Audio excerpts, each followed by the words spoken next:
He's in those modules. That's where his name is mentioned. So. But he's not in canon. He's not in I Use the Evil. I don't. Okay.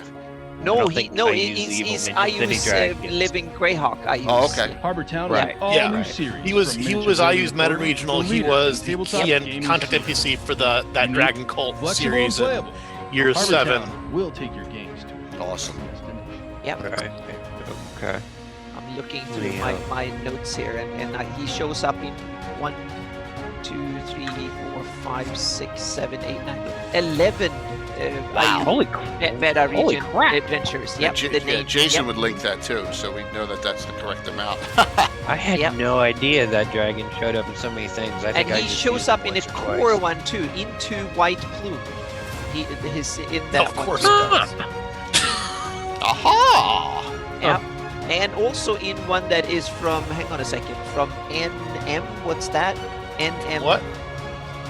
One run, let's see, the Nyrond. Yep, from in Nyrond too. Nyrond. But it might be a mistake. We'll see here. I'm going to go through and open it and see if I can see what the text is about him. Yeah, I don't see any references to Gildor Arcanix. Who is Gildor Arcanix? Oh, it's outside of those I Use adventures. Except he's mentioned in an Nyrond, but they say that he's from the Mm-hmm. It says he's native to Furiandi, but he never played any role. I think we have a. That was his connection. Yeah, Casey zonks out occasionally too, but that's no big deal. Yeah, it says who's Gildor. Gildor Arcanix, my mate and hero on the fight against Old Wicked, particularly around the area known as Shieldlands. Yeah. Maybe that is the Jeff question then. Yeah. Let's see here. All right. Well, I have him as native to Furiandi in all my notes, but oh well. Yeah, that's where I'm seeing. I'm looking at your document, so that's what I'm opening up that now too. So we'll see here. Yeah, Casey, you gave me one copy of it too. So yeah. I'll tell you this: if he appeared in, I'm almost positive he did not appear in any canon content, and he did not appear in any regional Furiandi adventures prior to after year 3. I never actually got all the year 1 and 2 of it, so I can't verify. I got one hit from Dungeon 34, so we'll see. But that's probably not him, but the Gildor. So, but it might be some other Gildor. I'm looking at it now. We'll see what we get. Spell it for Jason and see what he says in the reference, because Jason's vote is on. So. Okay. Let's see. No.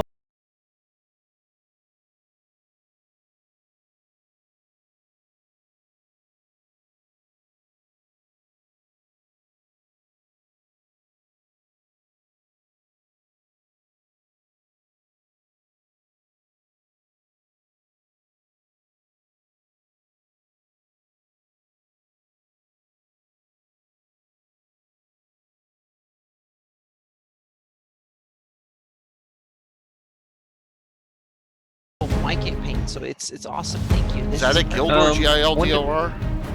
Yeah.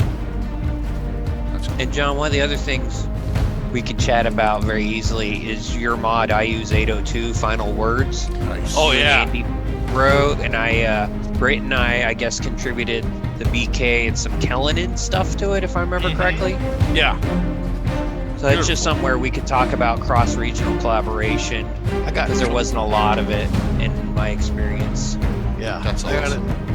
We actually had. I can talk a lot about that because we had a lot of cross-regional collaboration. Oh, good. Because we're in Michigan, and Ohio had its own region, and Indiana had its own region, and Canada had their own region. And so we actually had. I went to 2 Furiandi cross-regional conventions, and I believe we were planning a 3rd when they canceled the campaign. So yeah, we only did a few as well. We oddly enough did one with the county of Ernst, which makes sense in game world, but in real world, it was up in the panhandle of Texas. We were actually trying to find a site near the border of Michigan, Indiana, and Ohio to do a tri-regional. Oh, we wow. never found an appropriate site. Yes, he is, Jason. He's in Casey's Bandit Kingdom book. Well, yeah, but I don't think he exists in canon. No, I don't get any canon references, only Living Greyhawk ones. Yeah, all the other ones were things that were not Greyhawk related that were mentioned. Yeah, and Jason's working on that. He just said I'll have that index later in the year, which is pretty awesome when you think about it. So, be adding that up. So, one of the other things I was thinking specific to LG that John and I could discuss as he's talking about this cross-regional stuff is the fact that Living Greyhawk was regional. Bandit Kingdoms should have been doing stuff, with Furiandi and Shieldlands and whatnot, but because we were in Texas and you were in Michigan, we couldn't. Yeah, the IU's meta region was pretty spread out because we had Australia too. Oh my gosh! Oh wow! Parent land? They were parent land? Hop, skip, and a jump to Australia. Yeah. High Folk was Wisconsin. High Folk was Wisconsin. Shieldlands was they weren't far Minnesota. from you. No.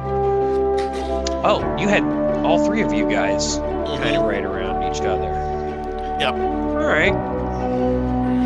Where was Thrommel from in canon? Thrommel is Prince of Furiandi. He It's is right from the Glossography, man. Okay. I think Jay's very interested to hear what you guys did, because there's some discussion about, is he a vampire, is he not a vampire? I just go closer. Oh, we'll talk about that. And I have a good story about that. Well, there you go. Special mentions are a good topic if you have any that were really awesome.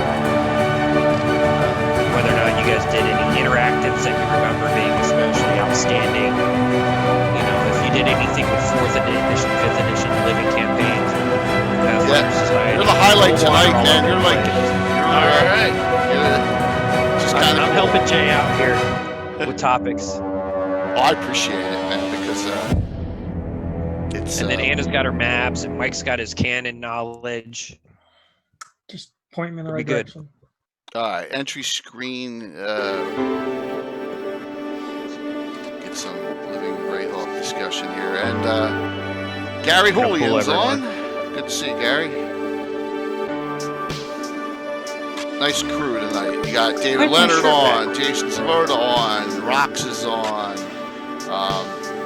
Greg is on, a whole bunch of people on tonight, obviously, as we've seen that. You have some good intro screens. This is Altair's on, Iron Pumping God is on.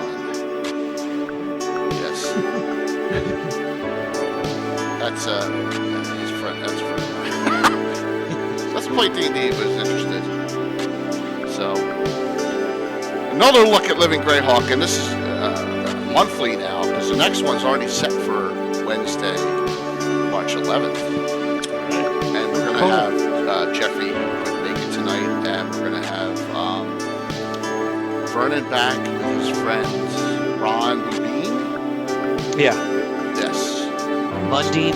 Ron Lundeen, yeah, yes. Lundeen, So we got 3, already for that one. So. And Jeff was Shieldlands, is that correct? Yes, and I was ready for Shieldland because my gaming right now is in the Shieldlands. But all right, let's get to the screen here. Welcome everyone. Okay. Hello. Another episode of Legends and Lore. Thank you. I'm J.A.K. Lorgazumba, and I got Anna with me. I got Greyhawk Mike with me. I got Casey Brown with me, and our really special guest tonight who's going to have to solo this because we had one who couldn't make it. So introduce yourself to everyone, and let's hear what you've done. Go ahead, John. All right. I am John Dubois. I was the Furiandi Plots Triad for the final 2 years of the Living Greyhawk campaign. And then after that, I did some writing and editing for Living Forgotten Realms and some writing for Ashes of Athos. Ooh. Excellent. Excellent. Can you see the Twitch chat? No. Okay. I cannot see the Twitch chat. Okay. So Twitch TV. Do you have a Twitch account? We should have asked that. Yeah, I can. Let me see. I can probably look up Twitch on the iPad. Yeah, Twitch TV, Lord and Gazumba. see it from there. Yeah, that's probably the way to go. And you could just remotely log in. Duh. And dual screen it. There's a ton of people on as well. So what's my channel looking for? Lord Gazumba, LORD GOSUMBA. GOSUMBA. Yeah, Lord Gazumba, all one word. So welcome everyone tonight. We got a large crowd already. So thank you. We're going to do these monthly, like I said, as we came on, and we have our next one already for Living Greyhawk set for March 11th. So we're going to keep on stacking them up, getting a whole bunch of people in on this discussion. Casey was nice enough to come on and kind of fill a spot because Jeffrey's flight got delayed wherever he was coming in, and who knows when he's going to get home tonight. So we're just going to push him back to next month. So. Bandits got him. Shield landers. So, Mike, what are you interested in Inferiority and the Bandit Kingdoms in depth? What would really interest you in this discussion? So, what would I like to hear how Living Greyhawk came? Yeah. I would like to see who, at the end of Living Greyhawk, who was winning the war between Ayus and Inferiority. Okay, cool. Was any gains made? Nice. All right. Excellent. We can definitely talk about that. How about Anna? What would you like to see? That will be my question. So Mike stole my question. Yeah, that's yeah. I'm also so curious. Yeah. That's not you. Is that you, Dazza 287? Nah, it's not me. Oh, okay. I thought that was. So let me know when you're on and what you're. Yeah, because I'm planning to place my next campaign in the area of Shieldlands and former Shieldlands and Furyundi. So for me, it's very interesting to see what was the end of the Living Greyhawk campaign. More than I've read. It's two factoring me on Twitch. Oh well, that's actually good. That's actually good. So look, I got some new GIFs. So we changed them up a little bit there. So get them in for our followers and stuff. So thank you all, guys. We're approaching that 2,000 follower mark, and with the fundraiser coming up, I'm really excited about it. We'll talk about that at the end of the show. So John, were you a player before you were a triad? I was. Actually, Living Greyhawk was my first Dungeons and Dragons experience. Oh, wow. Okay. What'd you play before? So I played Living. Nothing. I did not play any role-playing games prior to Living Greyhawk. Wow. Okay. Was it a college thing? How did you find Living? Oh, sorry. Oh, go ahead, Casey. Ask him. How did you find Living Greyhawk? I had a couple of friends who were involved in the campaign in the Ann Arbor, Michigan area, and they invited me to a local convention, and that was it. You know, it was friends of my college roommate. Excellent. And that was how I got started. He didn't keep playing Living Greyhawk. I did, and just kind of went from there. And so it wow, that's a leap and a half, man. That is really, definitely. Wow. That is really cool. How long until you went from playing to some sort of assisting or writing mods or? Yeah, that's a huge. Yeah. So I started playing in the end of year 4, and I started doing some help with the meta orgs in year 5. Wrote my first adventure in year 6, and while that adventure was under review for the Triad, the Circle, they asked me to join the Triad. Nice. And the short version of that was they had somebody who was lined up to do it, and he moved across the country, so he couldn't anymore. And so I was the second choice. And I'm assuming with all the writings that you did, you really took it, and they were like, "Wow, this is awesome!" Right? I mean, and just ran with it. And what happened after? We'll go right to the end. What happened after Living Greyhawk was over? I mean, did you play still, or did you have a group of friends that still kept together? After Living Greyhawk was over, I still got together with a lot of the people. We most of the group I played Living Greyhawk with transitioned into Living Forgotten Realms. And so I took a break from writing for the first couple of years of that, and then got asked to come and do editing for the Netherworld Adventures in the third year of Living Forgotten Realms, and did that through the end of the campaign. Whew, man, with D&D, Did you ever work with Conrad Brandemule? I believe I pronounce his last name. He's I didn't. I worked with Conrad at cons. Oh, okay. But I didn't do any writing or any of that kind of work with him. For the audience, Conrad was a Bandicans stuff guy. Nice. Who went on to do the 4th edition stuff that sounds like he crossed over with John. Mm-hmm. So, John, when you started really getting into it as a triad, did you say, let's make it like the direction? Did you like the direction that the Furinity was going, or did you say, look, we got to make some changes at that point? Because you came into it a couple of years in, so. So one of the things that Furinity did, and I'm approaching all of this from me. This is what I was told from somebody who was told this. Was the initial triads were told to write a 5-year story arc, starting in year 1. They were supposed to have a direction of where they wanted to be at the end of the year 5, and then they were supposed to, after that, think about where they wanted to be at the end of year 8. And a lot of regions didn't stick with that. Furinity did, and they had a fairly stable writing presence for a lot of that early time. Okay. And so when I came on, there was You're chopping a little bit. Couple of story arcs that were in progress. Okay. That when I kind of took the reins, I said, okay. Okay. Sorry. It's not you. It's okay. When I took over, I kind of said, okay, I think I want to finish these 2 arcs up in 2 years. So at the end of year 8, I want to have these 2 arcs concluded one way or another, and then start something new in year 9, which turned out to work fairly well when year 8 was the last year. Because we didn't have to suddenly wrap up all the storylines. We were already wrapping up. We just had to do it in 2 fewer adventures. Wow. That's better planning than we had. I hope my BK colleagues don't beat me for saying that. Jason Zavoda just asked how many total modules were published for LG for Undy. Over the years. I'm trying to do math now. Probably not 100. We had 9 rounds a year. So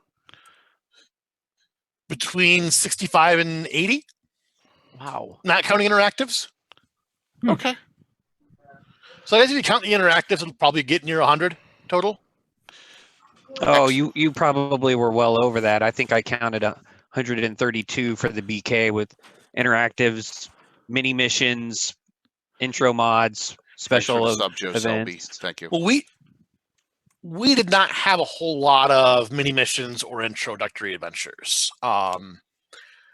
We just didn't have, for some reason. Well, there was a policy that was in place when I took over that I kind of continued, which is mini missions are hard and they don't see a lot of play. So we're really only going to do these under very specific and story sensible circumstances.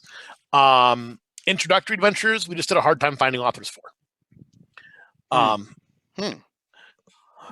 Okay. You still have a lot of content out. Yeah, lots of content. Lots of content, and the way I know that is just by, and I'm going to flip real quick to this, is going to this map, and if you look over on the borderline with the Old Horn Society, and all the way down even through where the lands of the Gensel Horde is in the Shieldlands, there's a lot of towns that I have no idea what they are. So I that's how I know. And you're also running Moat Shield, and along that from Moorston down. I mean, that's got to be a living Greyhawk. You know, that has to have happened during that era, if I'm correct. Take a look. I need to. Yeah, because it's all stuff that I don't know. I've never heard of the locations before in this 598 map, and I'm assuming that Anna pulled them off I know They are actually from the Ashes and the Are Marklands. they? Most of them. Okay. Yes. Yeah, that's Yep. there was compared to what a lot of regions had. We actually had a decent setup. Yep. We had a really good setup between the Marklands from the Ashes, had a lot of generous content with Furiandi, and also we got to pull our major villainous NPC at a return to Temple of Elemental Evil. So, okay. And I use the evil and the that source book too. And here's a we had that one as well. A lower area of Furiandi as well. Yeah. Let's not forget Border Watch. I'm sorry, what was that? Said let's not forget Border Watch. That's true. Border Watch too. Yep. Yeah. Okay, because I thought City of Skulls. So was it? City, well, so. running out of that. So I thought that a lot of them. And I'm sorry if I have these, and look, I've used them so much the damn covers are off of them. Right. Yep. So but I thought that a lot of that detail, just like what happened in my area that I use all the time for Ulick, was all living Greyhawk built up. I thought maybe the same thing happened in Furiandi. But if you already had all that from these references, that's cool. Yeah, definitely. Most of what I use certainly came from. I tended to use it if I could trace it back to the canon content. Okay. There were a couple villages and things that were new, but most of even the NPCs we were able to finishing through years 6 to 8. That was about finding a new member for the Council of Wizards, and we actually found enough wizards in canon to fill out most of the series with an NPC in every adventure, one for each school of magic. Will you explain that to everyone? The Council of Wizards, please.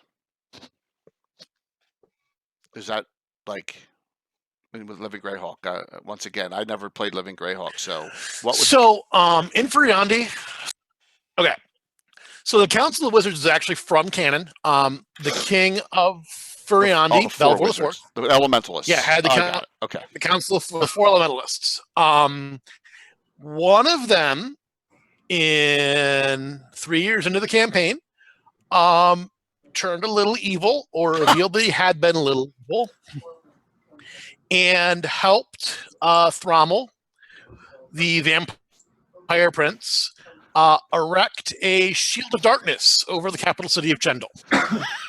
And he got away. They both got away in that interactive. And 3 years later, the king finally decided it was time to replace him. Jeez. All right, well, I have to ask: air, earth, fire, or water? Which one? Which elementalist? Carson was fire. Fire, of course. Fire burn.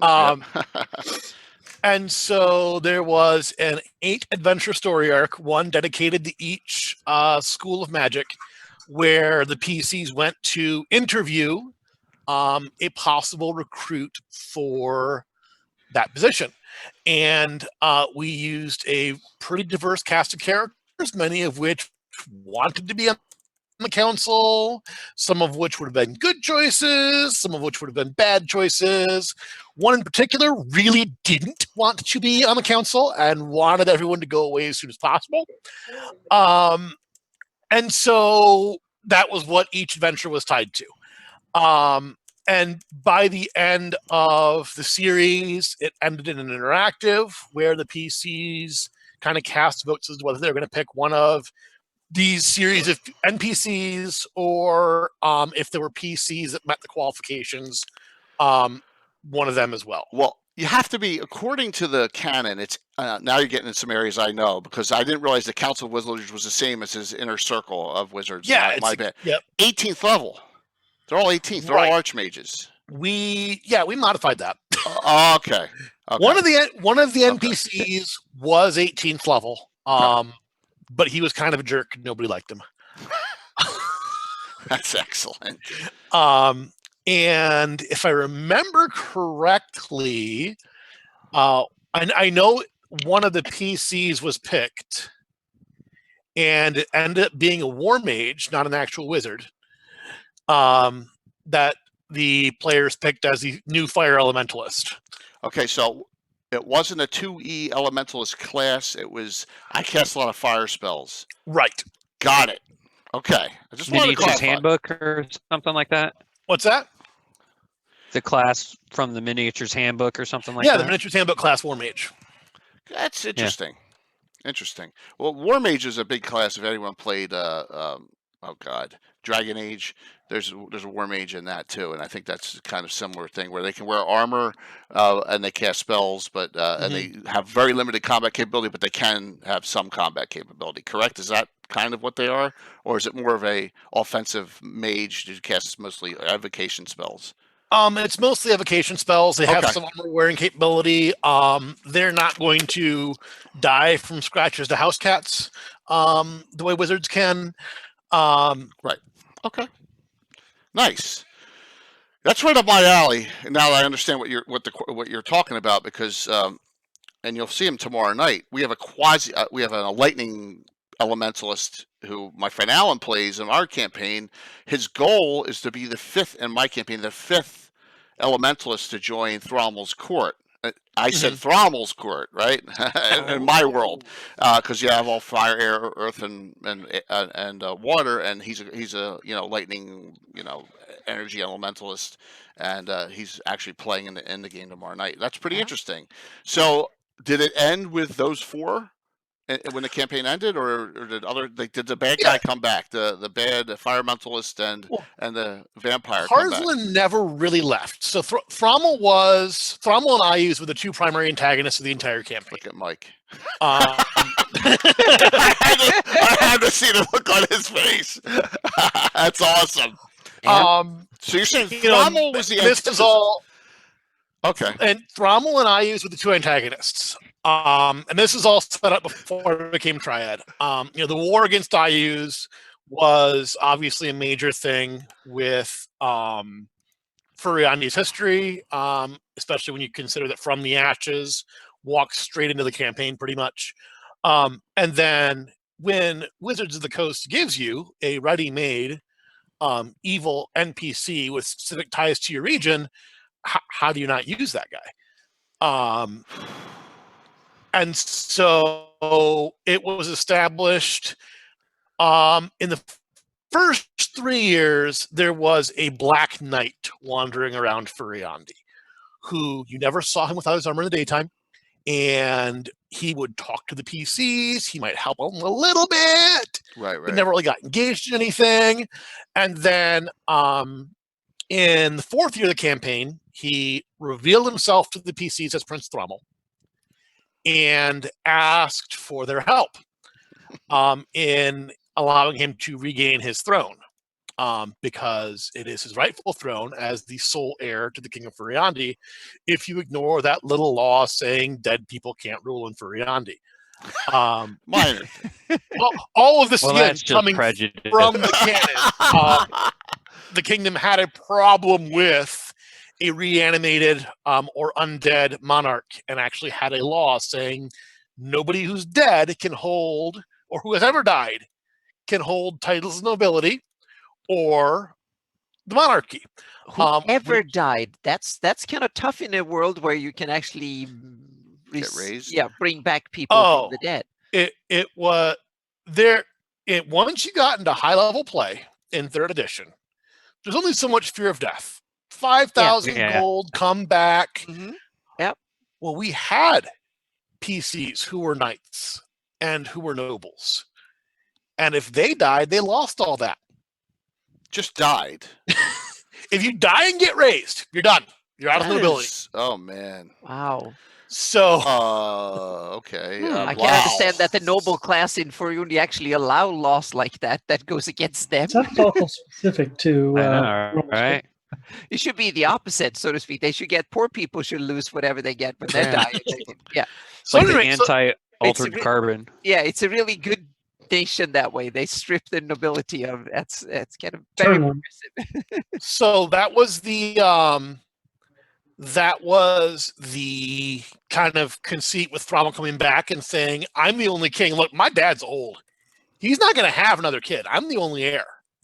Wow. And he tried to recruit the PCs, and he's very, very evil. And if you paladins detected evil, he dinged. Didn't really hide the fact that he was still a vampire.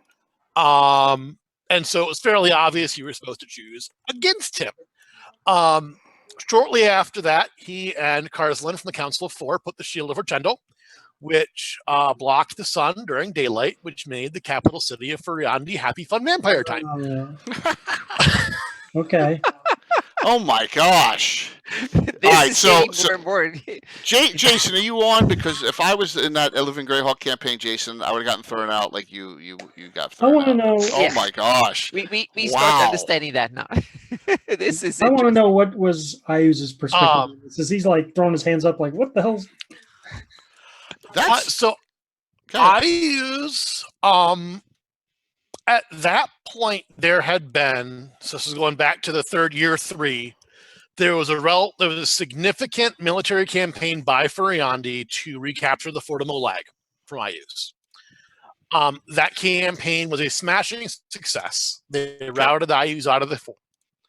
And so Ayu's no longer really had anything on Furiandi's side of Lake Whistle. And so Grabford was the main one, wasn't it? What was the name? Yeah, that was gone. Gull Keep as well. Reclaimed by Furiandi. What's that? Gull Keep as well. Gull Keep was destroyed. That's the one that could go in, implode upon itself. There was something inside, correct? Yes. Basically back to the borders from the box set. Yep. And actually, Gull Keep was the first adventure I wrote was in the ruins of Gull Keep. Yeah. We had that happen too. Well, that's something we had in common. It says it right and I believe it's in the Marklands. It says there's a way to internally destroy it, I believe. That's right. Cool. All right.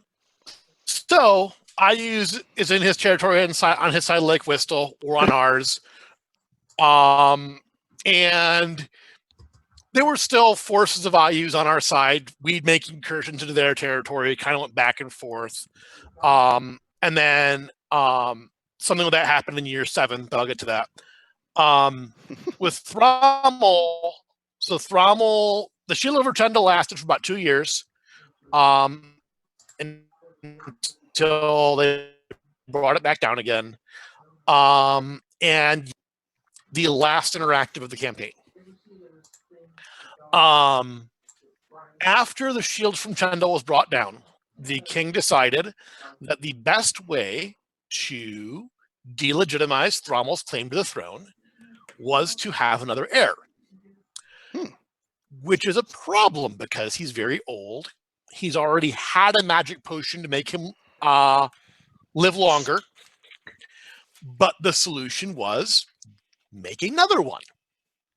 And so there was a series of adventures that were tied, kind of nested in a number of adventures, were individual encounters where somebody would slip the PCs a note if they were in the meta organization saying, "Hey, there's that was awesome, Jason. That was awesome.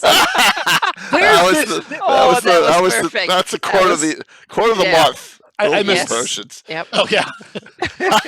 There's this crate of dried oysters that was in this shipment that we need you to bring back to us.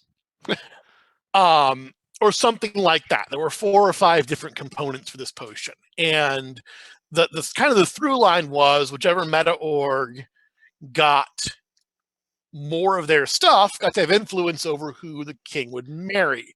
Because the king's also single at this point in time. So he's single, old, no heir, trying to make a new heir. The last interactive of the campaign, he had chosen a bride. He was set to marry the Baroness Callenstern. Okay. Which, from a defensive perspective, very good choice. 11th level fighter, can hold her own. God, I love that. And wedding ceremonies there, PCs are invited, and everyone's kind of tensed up with their buffs up, and nothing happens for the first encounter or 2. IU sends a couple of forces to disrupt things. They're easily dispatched. And then all of a sudden the sun goes away. And everyone looks up, and there's this massive cloud cover that none of the druids seem to be able to affect. And oh my God. At that point, there was one PC who had a true seeing up and was flying. And they saw Carson. And they said, well, he's casting a spell. What spell? And I said, time stop. Minor spell. So after the spell's done, the new king and queen are in a pair of force cages, one barred, one unbarred. And Thrommel's in there. Spell. And Thrommel's inside the force cages, just hauling off on the king and queen. And he's in the force cages with them. Oh yeah. Okay, because then nothing can go in or out. So if you're in, whatever. Oh man, that's such a nasty spell. So at the start, it's just the king, Thrommel, and Kallenstrin in the force cages. I had pre-rolled that encounter. It's just many rounds for the PCs to get in before Thrommel succeeds. And the PCs are fighting Carson, who's, hanging out, plus a bunch of vampires. And, they're PCs to 60, 70 PCs. They eventually get through the force cages. And then that war mage who was on the Council of Four, picked by the players, one of the PCs, turns and fires an empowered disintegrate at the queen. Yes. Because he had made a mistake in the final adventure, the final non-interactive adventure of the campaign, and had gotten himself possessed by a succubus. And his orders were... I love this, actually. I just got an idea. His orders were, basically, the DM's orders were, there's 2 force cages. When the second force cage drops, execute order 66. And your orders are, kill the king and queen best you can. Instead of order 69. I got it. 69. It's been a few years since that. And surprisingly, I haven't rewatched episode 3. Okay. Wow. So he... Oh, my God.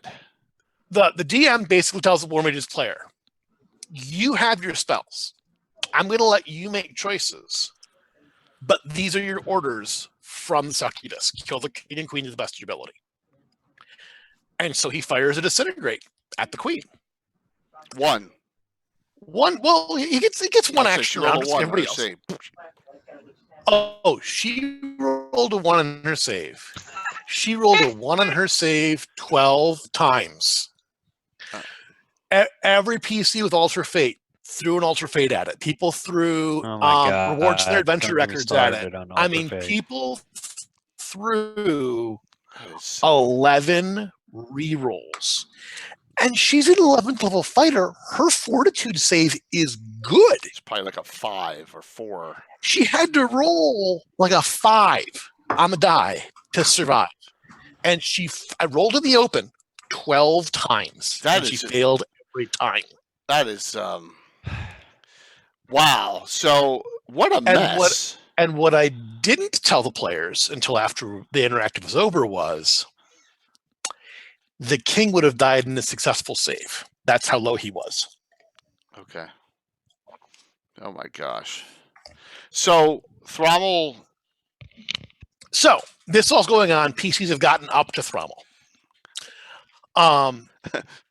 And one of the players who plays spirited charging paladin runs in, gets the first shot in Thrommel, drops his full load of lay on hands on Thrommel.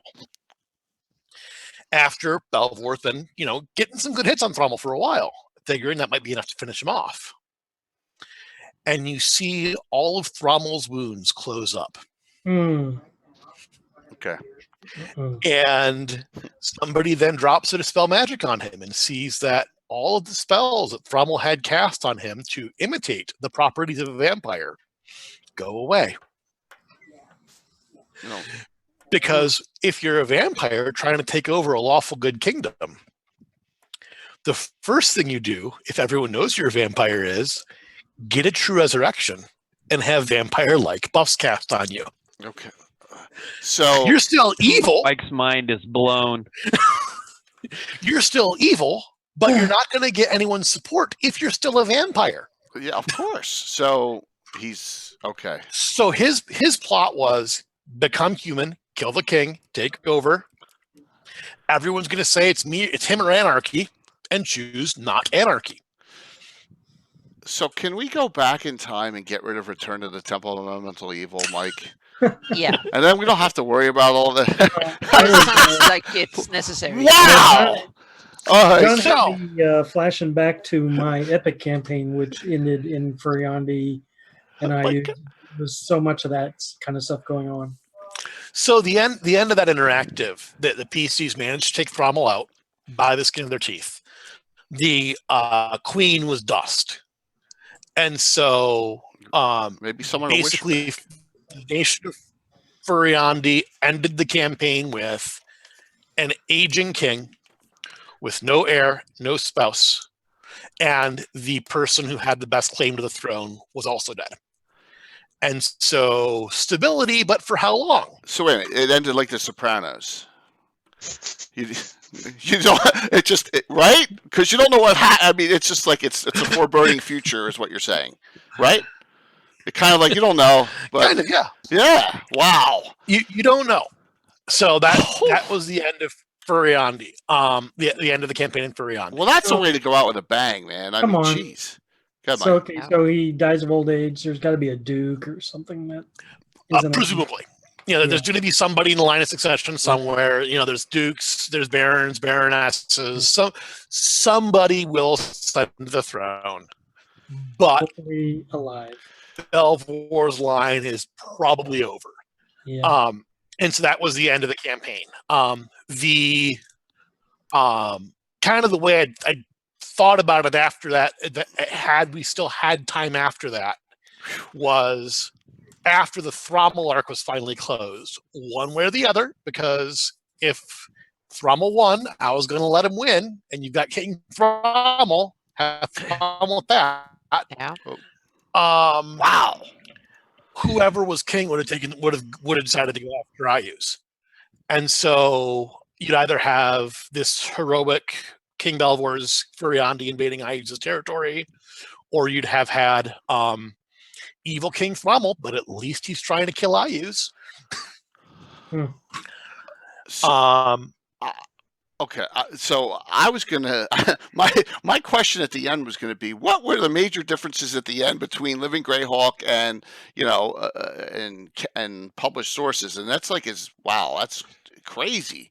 I mean, you guys went out, you guys did it right. You went out and just said, "Damn the torpedoes!" Oh my God! And what we also did, and there was a lot of discussion among triads as the campaign was ending about how to do it. And we had never been a region that did a lot of things to pile a lot of events into that 8 years, a lot of major events. Right. If you're writing the history of Furiandi over those 8 years, you're going to talk about you're going to talk basically about Thrummel's arc. He tried to take over the kingdom. He got Carson to betray the king and put his shield up over Chendel and tried to kill Belvor, and he failed. But Belvor eventually aged out and died because Thrummel killed his chance of getting another heir. And Carson, by the way, the traitor wizard, got away. Nobody even got close to him. And he just kind of hung up in the sky and threw fireballs. And then when Thrummel died, just took off. So are they named anywhere, the four, or did you give them names? Because they're not named in The Carson is named in the Marklands, I believe. Yep. Okay. And I think the rest of them are as well. I'll have to look that up at some point. I don't know. Okay. I will check that out. Maybe. Jason Zavoda asked earlier, did Living Greyhawk Furiandi have its own book or whatever you want to call it, document? Kind of like one. Not really. I mean, we didn't have our only kind of official source book. I mean, we had a gazetteer we kept up online of just this is what's happened since the campaign started. But there wasn't really a published source after the Living Greyhawk gazetteer. Okay. Amazing. So Really? There he is. Carson, Master Elementalist. Yep. Okay. Page 40. Okay. Alignment neutral with neutral good tendencies, so he went bad. Man, you went bad. There were and it was never really addressed why he went bad, and nobody really asked. So everybody just kind of said, okay, he's evil, let's get him. So what happened was it sounds like after the first like major plot ending, Fiorendi was successful in pushing Ayus out, and then you guys went a completely different direction with it because you just didn't want to do the same old good versus Ayus kind of thing. Is that what I'm getting at? Is that how it happened? Well, we kind of had two running plot lines. We had the internal Thrommel plot line. Okay. And the first triad decided that they liked the built-in political intrigue of the noble houses in Furiandi, and they wanted to do something with that. And Thrommel's what they ended up doing with that. Okay. There was actually an early adventure where a noble, I want to say the daughter of the Baron of Willop, got possessed by an evil wizard. And the PCs knew she was possessed by the evil wizard. And generally speaking, at the end of the event, the party had the opportunity to capture her or kill her or let her get away. And because kind of player-author dynamics hadn't been worked out, players were too scared of what the Baron would do to them to kill her. And so she got away and came back a few years later. Oh my gosh. So there was the intrigue, and then there was also a going after Ayu's plotline. Okay. And like I said, there was a Fort Molag arc, and then when I took over, it had been a couple years since we'd done anything with it, and people kept asking me, when are we going to finally invade Ayus? When are we going to invade Ayus? And I'm sitting there thinking, the entire Greyhawk Wars was everybody against Ayus, and it was kind of a tie. Right. So the idea that one nation, even a relatively stable one like Furiandi, could go into Ayus's territory and do a lot. Yeah, it's not that high, but so let's do this thing. And so there was a military campaign. There was an interactive that was a military campaign into Ayus's territory. Nice. We took the entire Furiandian Royal Navy across Lake Whistle to invade Ayus's territory. There's a particular fort, I forget which one, in Ayus's territory that we were going to capture and get a foothold in Ayus's land. The PCs were told, your job in the first encounter is to protect the Furiandian Royal Navy. This is when they are most vulnerable. Yeah, they're okay. So we are pretty sure things are going to attack these boats, and your job is to stop them from sinking the boats. And the boats almost got to shore with no incident, and then a bunch of undead water elementals showed up. And the PCs all forgot that their job was to protect the boats.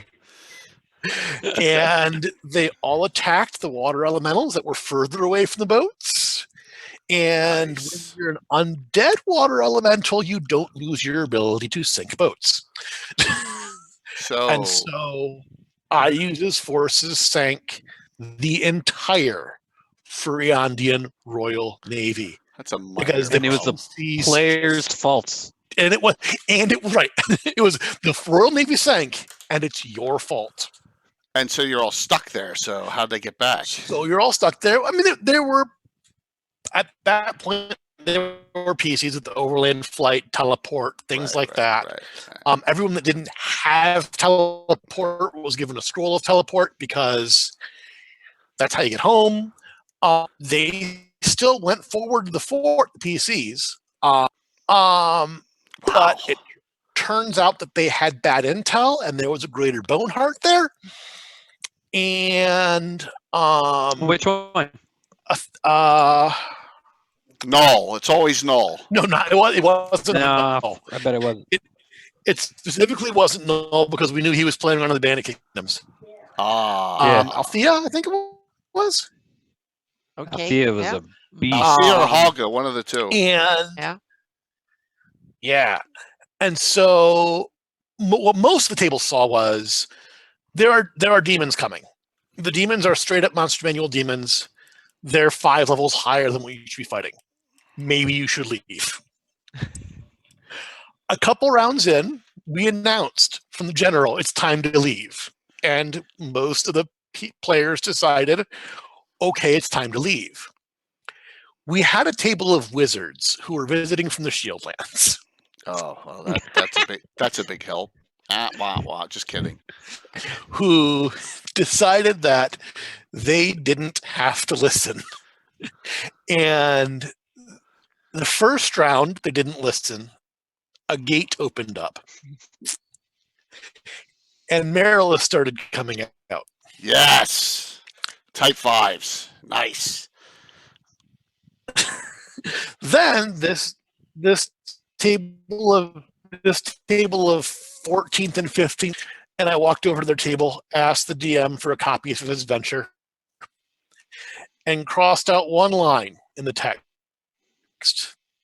That line said, "Do you chopped up real bad there. not try to kill the beast." You chopped up real bad there. The one line. That's all we got.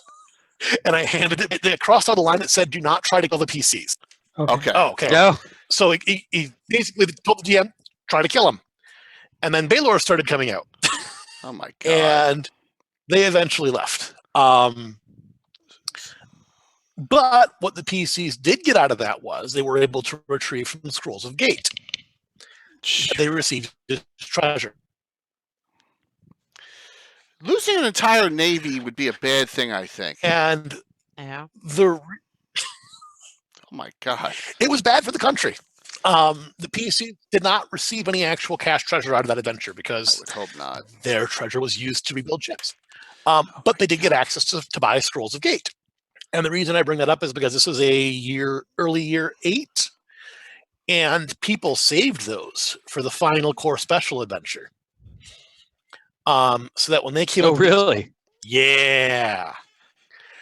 And they got to this one encounter, or this one. Actually, I ran the core special for this table of Shieldlands wizards, and they got to an encounter that was this big inky black sphere of death that was giving them a hard time. And they decided to open their gate scrolls up and bring in the most powerful thing they could find. They each brought in a solar. That's not bad. And then I saw one of the inky black sphere of death's supernatural abilities, which is any good aligned outsider within 100 miles of this creature go Banished. affected by insanity for the spell. Permanently, Nice. no save.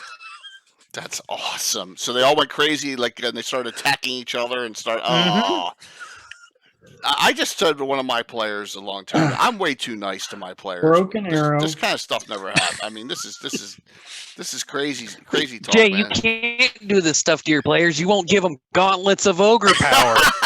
Oh, sure I can. So yeah, so those were some of the good stories. Was to see our treasure used in such a powerful yet ineffective manner. There's John, let me ask you a quick question about adventure design. Sure. When you were doing these high level attack I use things, were you having to review any of this, the plot or stats with our meta regional circle people, whether it was Chris Tulloch or Britt, if he wasn't up on the actual circle yet at the time? You know what I mean? The assistants. We, for the attack I use stuff, we didn't, because it was all in interactives. And there was a much looser hand on monster design and interactives. Right. I mean, there was an interactive. There was actually an interactive where the PCs attacked a large beehive filled with those bee peoples, and we actually gave them those Tome of Battle. We're trying out 4th edition stuff classes. And we ran it by Britt, and Britt was like, look, as long as you don't give players access to it and it's in an interactive, I don't care. Okay. And so they were getting dive bombed by classes they'd never even heard of, because nobody looked at Tome of Battle because it was not campaign access. Yeah. Wow. All right. So I put this in text chat, but I just came up with a devilishly evil idea, and that is that I'm going to do the Star Trek Mirror episode in Furiandi, where we have the good Thrommel, right, and then the bad Thrommel, and they get gated, they get ported or gated, and they're in this anti-Furiandi world, and Thrommel is the vampire, and he's ruler of. Oh man, that'd be awesome. My guys would hate it though, so. But wow, man! I mean, that's some epic. That's like these fights that you're talking about are like mega top of the. I mean, we're talking super high, like 16th, 17th, 18th equivalent of these spells going off. Well, yeah, I mean, we're talking close to campaign stuff. We're talking people are bringing the characters they've been playing for 5 years in. Okay. And they've got the by year 8, the gloves were off. Reinvestment. Okay. I mean, I want to say for the final, and we definitely near the end of year 7, start of year 8, started pulling off gloves that we'd previously kept on that other regions hadn't. And the big one was we had at one point the PCs fighting, and this is again an interactive, a 19th level druid that was dropping Word of Balance on the entire interactive at once. And so like we kind of limited blasphemy, holy word stuff, and then we brought the druids in and we're like, you're all paladins, this should be fun. You need some creeping dooms here and there too. My gosh, terrible stuff.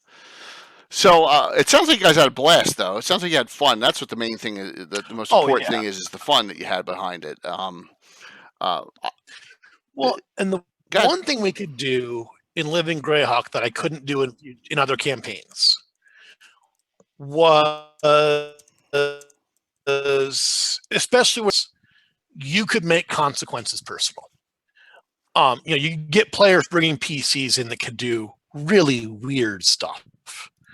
And they would do really weird stuff. We had one guy who managed to get from some adventure bracers of spell sharing, where if his wizard buddy casts a spell, it was copied to him, and he was a centaur.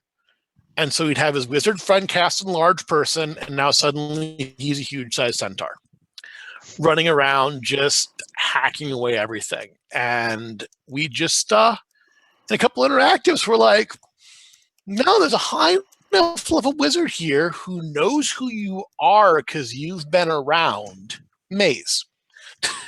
And you can go fight this other encounter in the maze for a little while. There was a player who played a Mindbender sorcerer that just his strategy every adventure was find the biggest thing, dominate it, ride in its back the whole time. And he made a couple specific enemies in interactives that he didn't kill afterwards, and they came back with scrolls of protection from evil, and he couldn't do anything to them anymore. And that's something that was something you could do fairly easily with local scale regions in a campaign like Living Greyhawk, but in later campaigns, without that hyper locality, it's a lot harder to bring that kind of individual element into it. So, well, I guess because of the region you guys had, and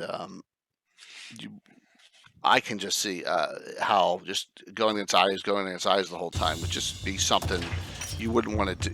It's just you got to change it up a little bit here and there, and bring in another faction. Like your faction was the whole Thrommel thing, and it was all the other twists that went with that. That was like kind of that was the curveball for you guys, which is cool. I understand that completely. And even within that plot line, you still had the whole shield over Chendel thing started with, we're going to protect Chendel from Ayus. We're going to build a shield over Chendel to protect it from Ayus. That's a fight against Ayus, but you're not going and fighting demons. You're going to find these weird spell components in the forest. And then you're going to fight raccoons that are Ayus aligned awakened raccoons. And it's weird. It's different. And it's a way to fight Ayus without having another series of barbed devils. Right. Okay. Anna, you got to have a question or two. Well, first, I'm just amazed that Furyundi managed to become a kingdom in the first place. Than being so incompetent and running their country. It's kind of, I'm just amazed that they were a country that long or kingdom. It's just mind-boggling. But it's amazing to see how you can turn various rules. Now I'm kind of glad I moved on from 3.5 or 3rd edition. Having all these kind of issues with things, but I'm just admiring the creativity in turning things upside down, inside out, and really making some really interesting scenarios. That's kind of super cool.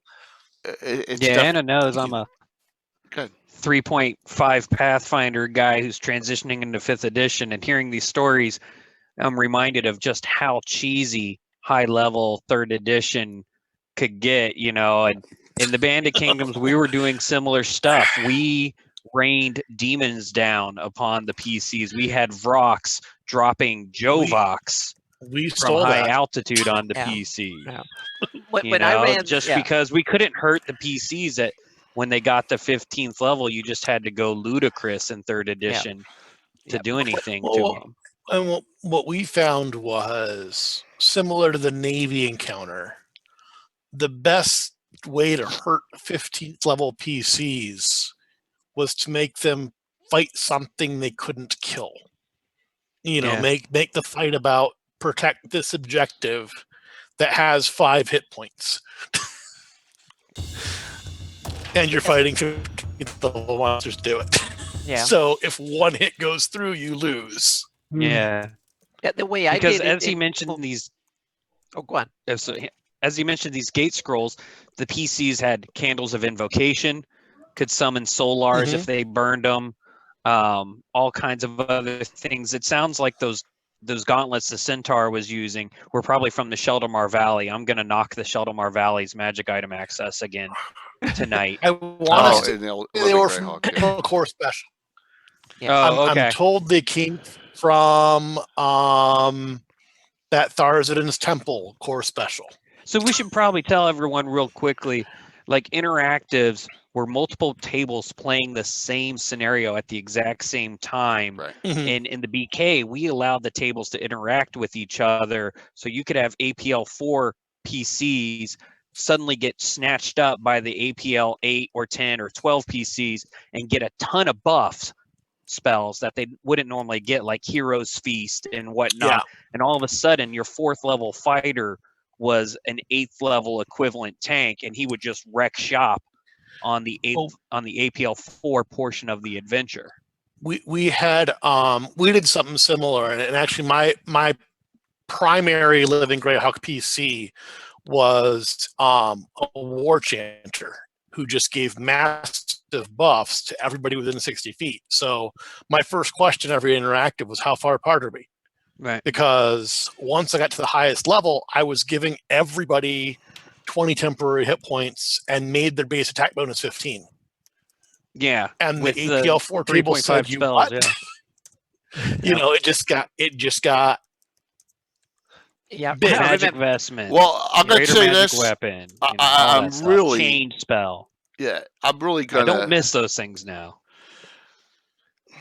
I'm not a 5th edition guy, but that's 5th edition sounds to have gotten it right with the limits of those Well- active spells you can have.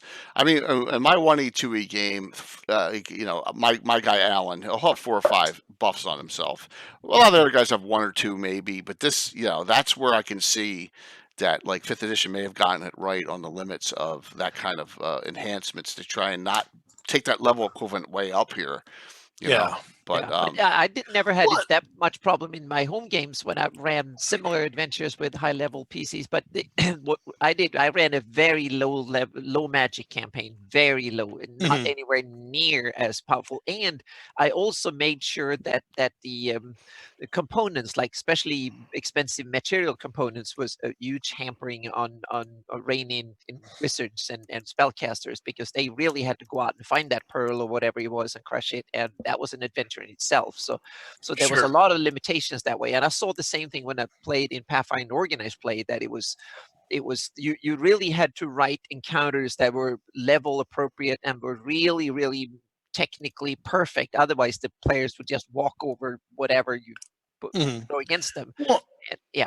And one of the things with interactives that you had to do as a writer and as a triad was, you know, interactives with these large group combats or group events, and people would travel from hundreds of miles away specifically for this adventure, and so you had to give them some kind of play experience they couldn't get at home. You know, understood. And so part of that is the massive buffs. Other part of it is, you know, we had a lot of the table interaction. We also had, you know, that's usually where you could meet high level named PCs. You know, for the most part, you never really saw the king outside of an interactive. Things like that. All right. I got a question, because he probably turned into Tom Thumb or something, but I have to ask. What happens to Artur Jakartai? He's Friandi, right? I have to look. I don't. He was Valderessa Sharn's consort. That name does not ring a bell. Really? Okay. Maybe they put him in the Shieldlands. No, I want, because I believe Jakartai. I'm just curious. Can you spell that? Artur and then Artur and then Jakartai, Jakartai. He was like a 16th level paladin, and he's in. Because Valderessa gets. Okay, he was the ruler of Crystal Reach. Yep. Yeah. Holding shielding. Yep. I was just curious. I do not think that either he went to the Shieldlands or he showed up occasionally as an NPC. Okay, just curious. Your plot development with him. Okay. Be right back, guys. Yeah, no problem, Mike. Just trying to flesh out some of the questions on some of the ones that I know from my experiences in my campaign, what happened to them, or how about Sharnalem? She had the Tiergs and she had the keep along the border with the Vespi. We did something with that. What did we do with Sharnalem? Yep, because a lot of people place her. One thing that we had this discussion. Oh, you know what? No, Sharnalem was in Castle Swanmay. That was High Folk. Okay, so here, because in some instances she's a knight of a High Folk or heart, and in some she's knight of Furiandi heart, just depending on. Okay, so she was in the Vespi High Folk group. Okay. Yeah, we decided it was decided when the campaign started that anything affiliated with Castle Elenestra was going to be High Folk. Okay, and that's okay, even though it's in Furiandi, but yes, because it's right on that border. All right, cool. Cool. Good. Let me see here. So Serenal, of course, he was an elf, so that's the same. Yeah, pretty much all the elves were high folk. Okay.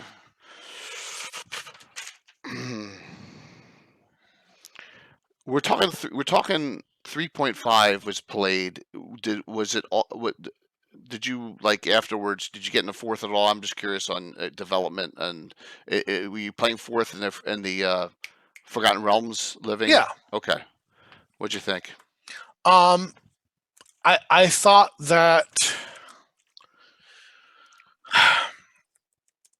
I mean, fourth. My opinion of the fourth edition rules aside, in terms of the campaign structure, I thought that Living Forgotten Realms did a lot to make organized play accessible, which was something that it had to do.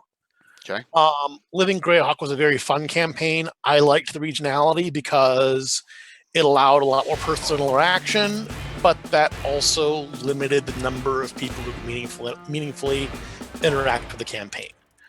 And I don't think we'd be seeing the successes that we're seeing in Adventurers League now if Living Forgotten Realms hadn't opened that up. Okay. Do you play Adventurers League currently? I do not. Okay. I got near the end of LFR, I got married and had kids, and I haven't had time to do a lot with 5th edition Beyond the Home campaign. Now, let me think what else. All right, so you had some crossovers with Casey, correct? Casey, is that true? You had some things you wanted to discuss. Oh. Some connecting adventures. You want to talk about cross-regional stuff? Yeah, cross-regional. Let's hear it. Let's hear it, Casey and John. Please, want to hear how that worked, how that happened, and Chuck, keep those cheers coming, man. Thanks, man. It's all going to St. Jude, man. At this point. So thank you. Yeah, I'll jump in on the start this one. Okay. Sure. John, just a little bit. So one of the neat things about Living Greyhawk was its regional nature. But one of the detriments was the fact that the regions weren't always next to each other geographically. The Bandicans was Texas and Oklahoma. Furiundi was Michigan. So we couldn't just drive a couple hours and play their adventures. Right. Same thing with High Folk in Wisconsin, Shieldlands in Indiana or Ohio or wherever. I'm sorry, Vernon's going to kill me for saying that. And Australia's parent land. So when we were able to collaborate cross-regionally, it often occurred in what were called the meta-regional adventures. Mm-hmm. So Furiundi, Bandit Kingdom's parent land, High Folk, and Shieldlands, all 5 belong to the IU's meta-region. And there were adventures that would cross the borders in the game world called the IU's meta-regional adventures. Mm-hmm. And John wrote one in year 7 or 8. I'm looking it up now. Year 8 called IU's 802. So it was the second adventure for IU's in year 8 called Final Words. Final Words. And I and Britt Fry contributed on it because it was going to be set with Kellenin stuff and the Final Word swords, and I was kind of a Living Greyhawk Kellenin nerd. So we were able to collaborate in that way. And John, can you tell us like how that adventure came to be and how much you worked with Britt on it? So that adventure was, first of all, that I'm going to start a little bit further. That adventure and how it came to be actually got me into a little bit of trouble. Related to the Thrommel plotline. Okay. So one of the things with Thrommel and canon is that Thrommel had one of the Final Word swords. For Agarak. Yeah, that's canon, man. And that's really weird. Temple Elemental Evil. And that worked fine in 1st and 2nd edition. It doesn't make a lot of sense in 3.5 when Thrommel's a lawful evil blackguard and his sword gives you negative levels if you aren't chaotic good. Well, there's also 9 Final Word swords. There's 9, right. But the one that he had in canon specifically was the chaotic good one. Yeah. So we at some point in one of the final regional adventures, had the PCs retrieve that sword as a wedding gift from the king to his queen, who was a worshiper of Tritherion and chaotic good. Makes sense. And we did that. We put it in. We got it on the adventure record. And a couple months later, Britt told me we're doing this thing with the final word swords and the final core special. And I said, but Fragarak's in Furiandi. And he said, what? You can't have Fragarak. We need Fragarak for the core adventures. Yeah. Well, you approved the AR, dude. There's a lot to keep track so of. That was how I got involved in this final IUS adventure in the first place. Was that really it was a one of the bigger meta regional collaborations I've seen, because somebody from every region in the meta region contributed something to the adventure, and pretty much what you were trying to do was go find the final word swords. All of them, all 9. Oh my god! Because it was a direct prequel to the final Living Greyhawk adventure, the final core special. The overarching plot was Ayuz was trying to become a more powerful god, so he was trying to redo Zagig's god trap. Right. And he was capturing Kellenin and other deities who he had specific grudges against. Okay, cool. That's good. That's a good story. One of the things that had been showing up was certain gods had found their worshippers had found weird things with their spell casting. St. Cuthbert's clerics weren't getting the visual effects they wanted out of their spells. And so this adventure starts out with a high-level cleric of St. Cuthbert who finds he's unable to cast spells anymore. And every time he tries, all he gets is Kellenin's holy symbol for his divinations. And so you as a party travel to a high-level cleric of Kellenin who just says, yeah, sure, I'll pull up a gate and we'll talk to Kellenin about it. Kellenin's a demigod. He's on this plane. We can talk to him. And he opens up the gate, and Kellenin stumbles through, absolutely beat to shit. Like bruised, bloody. Both his swords are broken. And then Ayuz steps through and grabs him and walks back through the gate. And that's the start of the adventure. And all Kellenin's able to say is find the final words. And the rest of the adventure is you trying to find the final word swords. And so there's one of them's in the Shieldlands, one of them's in Furiandi, I forget where. I know Casey had one. There was a high-level cleric of Kellenin in the Bandit Kingdoms that had one, and you had to beat her in a duel to get it. It was my retired PC. I did a little bit of a mental masturbation with that one. Old school, turn your character into an NPC. Yeah, and so that was, so it was a 2-round adventure of go find these swords, and once you got the swords, you went into the next adventure, the final core special adventure, and the swords basically gave you infinite wishes, with impacts story-wise later in the adventure, depending on how many you used.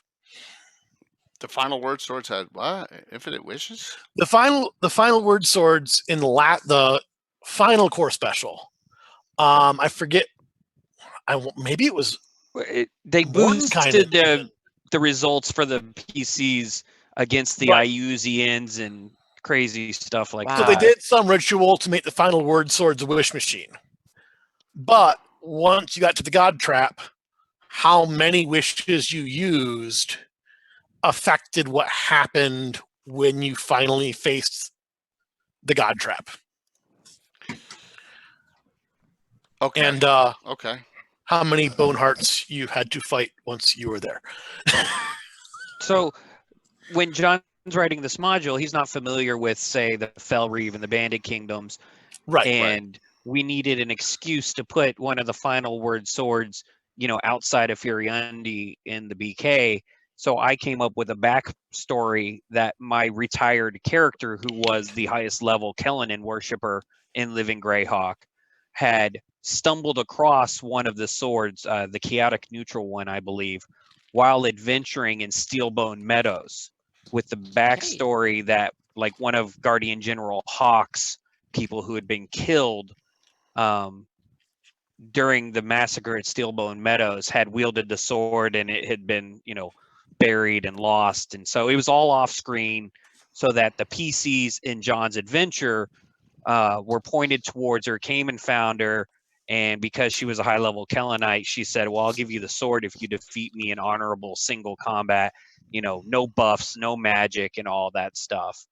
And then they had to do various things like that to collect the swords from, there was one in the Shieldlands, and looks like one in the Vesvi and Molag, perhaps. Yeah, there's one in Molag. Land of Black Ice.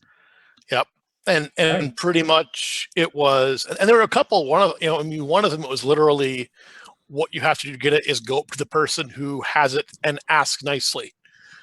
And they'll just give it to you because they know why you're there, and it's used, but it was the interesting trick I pulled in that adventure was the adventure actually had no urgency.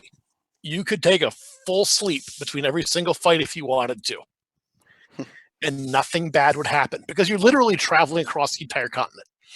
And if you're traveling across the entire continent, I can't really put a time limit on your adventuring. But what I saw happen usually was people would think, oh, we got to get all these today. And so they'd try to do the entire 8-hour adventure without a long rest. Oh my gosh. And whenever I ran it, people would be like, well, can we rest yet? I don't know. Can you? So you weren't going to give them any little hints that, hey, just, you can chill whenever you need to. Right. Well, I said, it's going to be a few days journey, or you can teleport.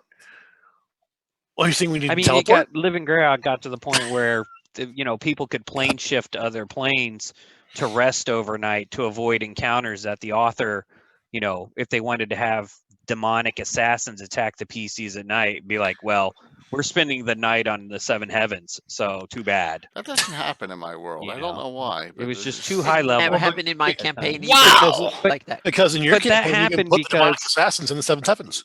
Living Greyhawk trained players to min-max 3rd edition. Meaning, I thought it was bad in I will say, this is terrible. But this is why, because the Circle publicly stated they did not like the pink ninja characters. There was a Circle member who made a blog post, decrying pink ninjas, multi-class mutts who aren't really optimized for anything. And plus the encounter designs in Living Greyhawk, there was a certain number of encounters per adventure. They could only be divided up a certain number of ways, and they tended to be, very tough, encounters back to back to back. So people learned, well, I've got to make an effective character. By the time that effective character gets to 13th, 15th, 17th level, it's just the cheesiest min-maxed character you've ever seen. I mean, we're talking the Fate Spinners, well, to some extent, at some level. That's all right. Yeah. We'll see Garn in a couple nights, guys. Yeah. Well, and it's gonna be fun. And this is the one place where I will criticize the Living Greyhawk structure unconditionally. The adventure design that we were handed down said you cannot hand out more than X% of an adventure's experience point total in non-combat situations. And it was something low, like 15. Wait a minute. So you couldn't do stuff. It was like 25. 25. There was no deductive reasoning. 25% for role playing. Yeah, 25% for like adventure objective plus role playing. And so while you could have an encounter that you could reason your way out of, there still had to be a fight option. And players knew this, and so you never knew whether you'd be able to talk or sneak or deduce your way out of an encounter, but you knew you could always fight out of it. And so and you knew there'd be players 3 of just them. learned, if I want to finish this in 4 hours, and you knew there'd be 3 of them. And so players just learned, if you wanted to do this in 4 hours, you need to expect 3 combats. If you find a way out of it, bonus, but plan for 3 combats. Of course, Tim takes the positive route. Violence does solve most problems. Thank you, Tim. I've got a whole chapter in my book that discusses these design flaws in Living Greyhawk, where Living Greyhawk PCs got less experience and less gold per encounter than 3.x actually designed for. And so therefore the PCs faced way more fights than they would have in a home campaign to reach the same levels. And as a result, the players gained combat experience. Obviously, their characters gained XP, but the players were like, this is what I'm going to do. I'm going to roll initiative, and I'm going to do bam, bam, bam, bam, bam. And it was like fireworks going off by the time they were 12th level. And I know at least around here, that was a design that the players appreciated, because the players liked being able to play one main character as long as they could. I knew people who took crafting feats as early as they could because they realized that crafting after every single adventure let them play their characters in more adventures. Well, I'm confused. Why is that? Because there's a level cap. So once you hit level 16, your character retired from the campaign. You couldn't play that character anymore. Even at the 18 end? in early years. Even at the very end? There were 3 or 4 adventures designed for characters of high level that were retired. Okay. Special events. The most part, Gen Con. Yeah. For the most part, once your character hits, again, 18th or 16th level, it changed during the campaign, your character retired. And so by crafting a lot, you were able to play that character in a greater total number of adventures. Because you spent experience points. That's right. In the crafting because process. crafting costs experience points. Yeah. Okay. Or you cast Wish. There was one player who at Gen Con was 17th level. He was about to hit 18th level. He cast Wish, which costs like 25,000 experience points or whatever in 3rd edition. And he wished for the most perfect chocolate chip cookie during an adventure. Just to lower just his so he experience. wouldn't hit 18th level. Yeah. And at that point, the circle who were at Gen Con said, this is ridiculous. Your character is now retired. Because you're trying to avoid retirement. And people enjoyed playing their characters, because how many campaigns have you ever been in where you got to play the same character for 5 or 8 years, other than you, Jay, and your crew of outliers? Most of us have people, our campaigns fall apart after 6 months or 3 years. Yeah, My 3.5 definitely. campaign lasted till like 30th level. Yeah. And it got ridiculous. And to go back to the discussion of the cross-regional stuff. So I live in the Detroit area. There is, including the Living Greyhawk region I live in, 2 other Living Greyhawk regions within an hour drive of me. I can go to Windsor in Canada for Ket, or down to Toledo in Ohio for Valuna. And Indiana for Verbobonk's only 3 hours away. So I can take a couple hours and spend a weekend in Indiana and play all of their regional adventures for the year. And then do the same thing in Ket a month later, and do the same thing in Valuna a month later. And I could potentially play 54-hour adventures. And so that's 200 hours Dungeons and Dragons in 6 weekends, if there's conventions and people willing to play them, which is not something you often get during home campaigns either. And depending on how you do it, you can do all that with the same 2 or 3 characters. And so people played their same characters a lot. People were just playing the rules that were set up. So you can't blame any of the players. Well, of course. Oh, sure. And the regional rules in particular, people talked about, I remember I saw somebody from my area talking about the regional rules on the Yahoo groups. I was like, okay, you guys got to remember, not everybody lives within 2 hours of 4 regions. Right. Now I have to ask a dumb question, but I didn't play. I lived in the other end of the world. So this is one of the things that I never understood really. The adventures, were they only conventions, or were they playing in game stores? Could you run a home game if you were kind of certified, or how did that work? So there was a certification process for DMs. Yeah. You could run any adventure from your region or meta region, anywhere within your region. Where you physically live.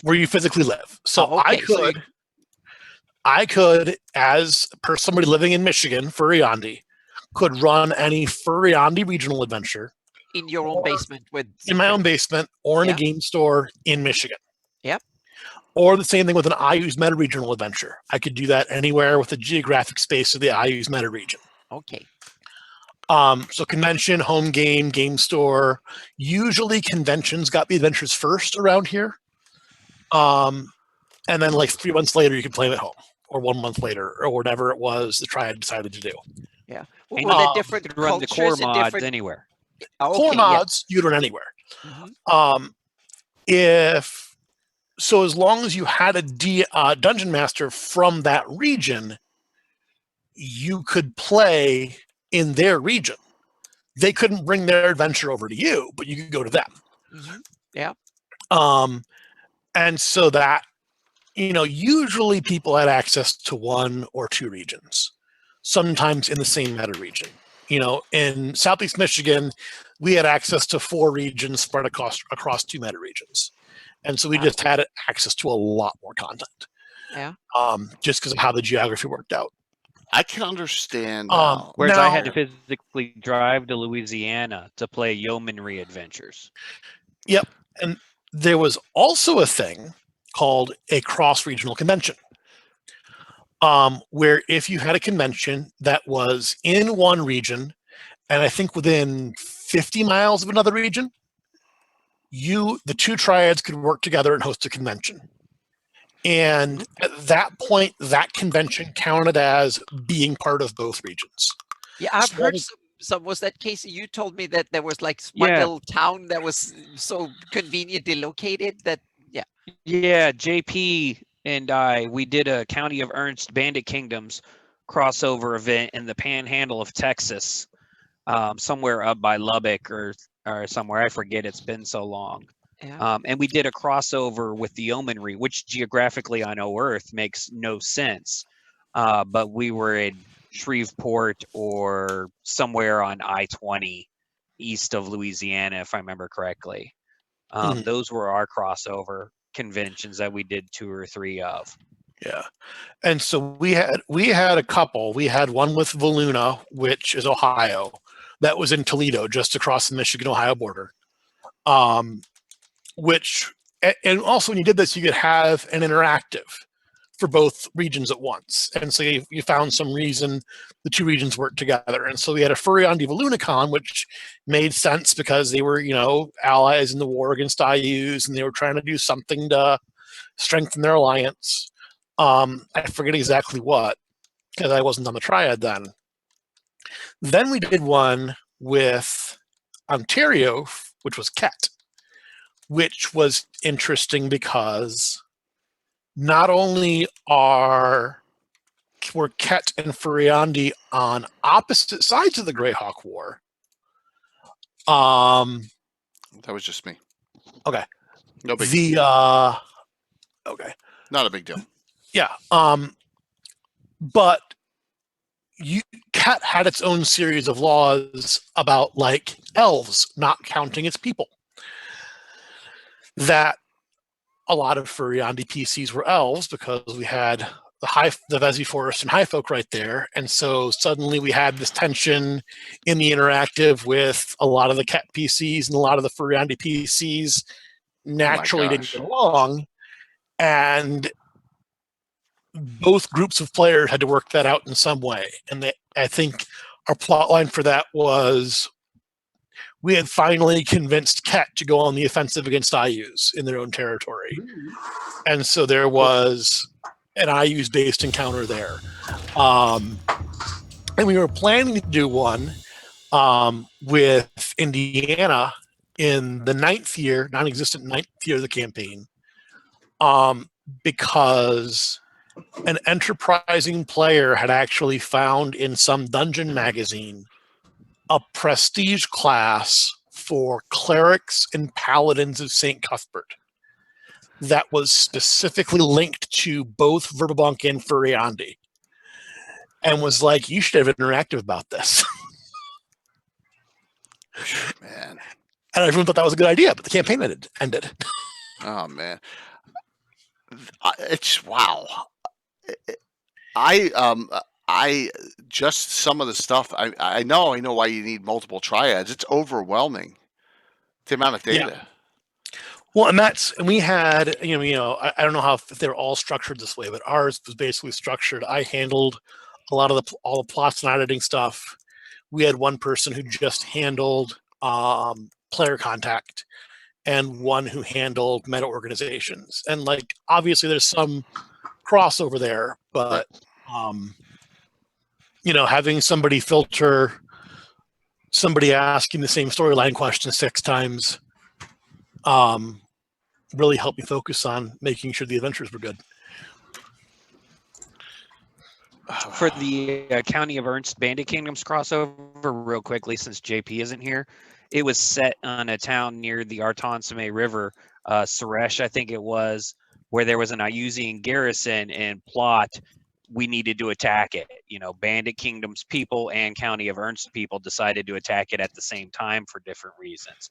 So, we came up with a Storm the Castle adventure where it worked for both the chaotic neutral Bandit Kingdoms players and the chaotic good neutral good County of Ernst people. And it was a lot of fun because it was a big battle and they got to fight a bunch of Iusians. And it sounds familiar. So that one made geographic sense for the BK and County of Ernst, because we had plots regarding the Duke Gelor of the Artansame, and the County of Ernst had him in the backstory about we don't want anyone from his side of the family becoming a ruler in the County of Ernst. So we had plot reasons to intermingle. But like when we did the crossover with the Yeomanry, that one was very much just we're able to do this, let's throw something together and maybe it's not going to make sense.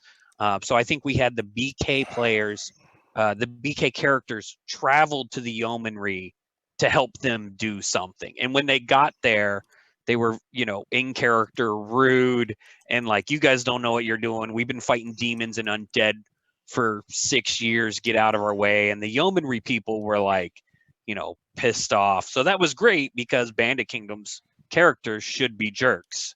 Or should be self-serving, arrogant fools. Right? I thought, from my experience with Bandit Kingdoms Adventures, I thought you were all just half dragon. Oh, that's a rip. Oh, yeah, no, that's my fault. Okay, look, I played the adventure with the sheep. Okay, I love it. You got rips in between. John, type something in chat. You should be a VIP now. You should have the VIP, just in case you want to check that out. Thank you for the follow. N7. There you go. Yeah, trying to get all the Living Greyhawk. You got a nice diamond. So just so I want to note everyone in the Living Greyhawk campaign, I want to get them all the triads ones. Thank you so very much. It's guys, I understand now, and this is not a slight. Okay, this is not meant that way. I understand why Wizards would have problems canonizing a lot of this. I was just going to say, no, I agree. I understand totally why they don't want to bring Greyhawk, or especially Living Greyhawk, anywhere near. Right, because there's a couple issues with it. The first one is, obviously we've stuffed 100 adventures worth of plotline into 8 years, which is not reasonable for the history of the campaign. Right. And there's also per region. And I know that while we tried to write a storyline that would make sense for 8 years. A lot of regions did not. I know that there were regions that changed their Monarch 5 times in the course of the campaign. The other issue is, and I'm not sure how much it's contributed to doesn't, but at least by the time I started writing and became Triad, things like NDAs and contracts weren't really being done. And so there would be legitimate questions if they wanted to use an adventure I wrote as part of their canon, who actually owned the content, because I don't have, for Living Greyhawk, I did not have any signed agreements with Wizards of the Coast regarding ownership of material. Obviously they own all the Greyhawk. Never pay for hire after year 3, except the core mods. Obviously they own all the Greyhawk related intellectual property, but the actual adventure content, how OGL is that? Since I wrote the words, does that make it, there'd have to be a lot of discussions about how that would work. And I know that there's a lot of Living Greyhawk authors who aren't even interested in having those conversations. They just don't want to be associated with it anymore. And I think that'd be kind of a hard thing for them to implement. Certainly in future campaigns. That's where we need to get Britt on. Britt has a law degree, specialized in intellectual property, and was a member of the Band of Kingdoms Triad and the Circle of Six, as they were called, and worked very closely with Wizards of the Coast. And when he was my roommate here in Boston, we often talked about these issues, and quite frankly, he thinks they failed to protect their intellectual property by not paying the Living Greyhawk authors.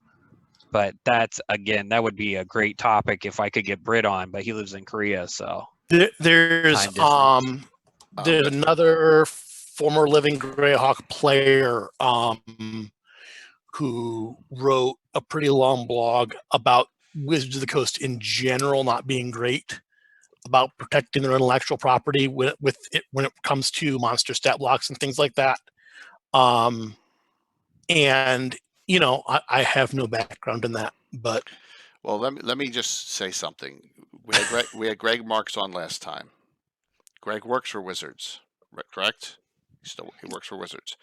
He is contract, I think. Okay. Well, he has mentioned this show and what we're doing to Chris Lindsay and Mike Merles. Okay?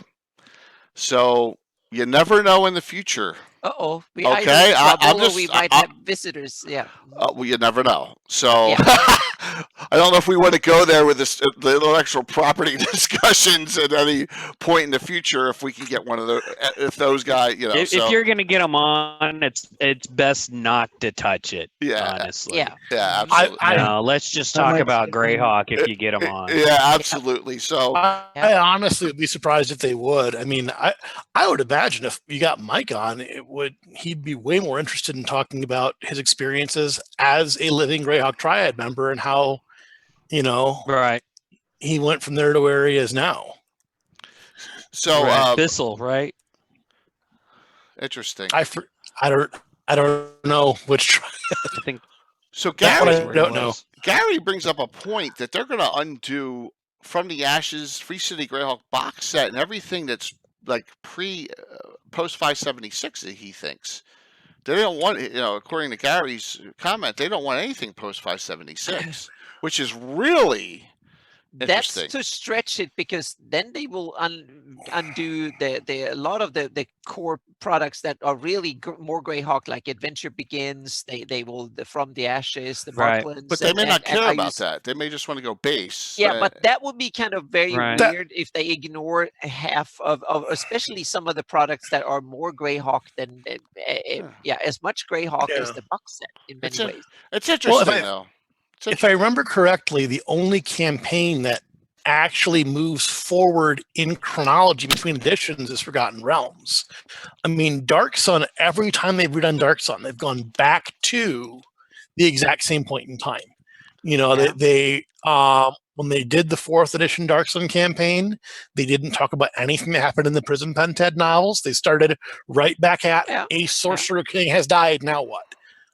You know, Eberron 2 really hasn't moved forward in time, and now it's got printings in 3 editions all in the same year.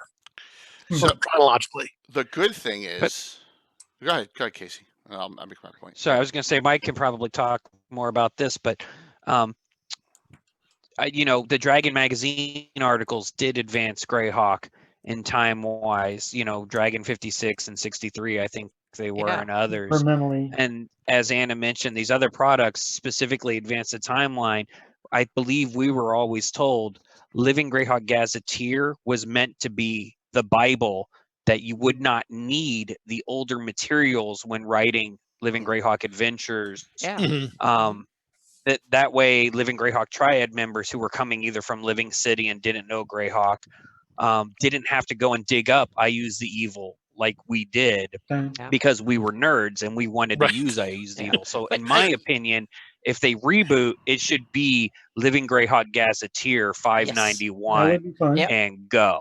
I totally agree, because that way they will take all the properly published material will be part of the campaign, but all the Living Greyhawk would kind of fall under the wayside. And this falls into Jason Zavoda's discussion last week when we did history on eras, right? This is the era discussion we've had, and maybe that's something that I don't know. We probably need to hang on. It's very deep, but I'll say this: Mike and I don't have to worry about this. We have our own campaigns, and what's happened in our campaigns, right, Mike, is what's happened in our campaigns, and that's it. That's the great thing about it. And the Living Greyhawk Gazetteer is not the latest published book in the chronology of Greyhawk. Because Expedition to the Ruins of Greyhawk is 597. Expedition. The Castle Greyhawk book. Yeah, I love Expedition to the Ruins of Greyhawk too. I think it's great. Yeah, the Expedition. I think it's a great. The Igwilv simulacrum cracks me up. But anyway, that's we've done that. I had a simulacrum of a shade once, Tim. If you're on, Tim. So that's nothing. That was nothing. Plus, we made a simulacrum of the Red Dragon Morgenstaller for Living Greyhawk, and it was awesome. Scared the hell out of people. Yeah, and plus, I love beating up on Vane in that adventure because he's such a tool. Yes, Tim. Yes. To get back to the timeline, one of the things I believe RPGA originally said to entice people to become volunteers and writers was that Living Greyhawk was supposed to be canonized. And I think they quickly realized there is way too much stuff going on, because RPGA was reviewing things in the early years. They were reviewing everything. But then once they got overwhelmed and said, we're no longer reviewing, we're no longer paying authors, they kind of washed their hands of it. But I think if you go back, you will find quotes from early campaign administrators or RPGA administrators saying, like, come join Living Greyhawk. It will be the next canon Greyhawk campaign. You know, your player can decide what will happen in the campaign, you know, that kind of thing. So part of me is sad that it's never going to be canonized, but there was way too much, and a lot of it was silly, and a lot of it was garbage, and a lot of it was great. And I pitched to Perkins, you know, hey, I'll do a best of Living Greyhawk, you know, the Rise of IUs or something like that, where I wanted to take the best adventures from the entire meta region by working with the former Triad members, convert them to 5th edition, and do, you know, an adventure path, a modern adventure path like Paizo has done so well, and cherry pick the very best plot points. Or like Saltmarsh. The Saltmarsh book is just the same thing. It's Dragon magazine. Except it wasn't Living Greyhawk based, right? Exactly. You know, but Perkins politely said, you know, well, we're not really interested in going that direction at this point, and I don't think they're ever going to, because of the intellectual property issues John talked about earlier. If they do an adventure where Kranzer turns someone into a trap the soul spell, like we did in the Bandit Kingdoms, you know, is that my story they're infringing upon because I'm the one who wrote that Kranzer trapped the soul of the Yo-Raise's king at his own coronation? Right. You know, at that point, there's so many landmines that for them to step on. Definitely. And even with a lot of the stuff we did, I mean, you're talking about some really specific stuff. I mean, everything we did major plot-wise I mean, it's really hard to call after Return to the Temple of Elemental Evil. Thrommel comes back and tries to take over Furiandi, a terribly original story. I mean, the execution of it maybe, but like that's a pretty reasonable place for that to go, assuming he makes it out of the temple and is still a vampire. True.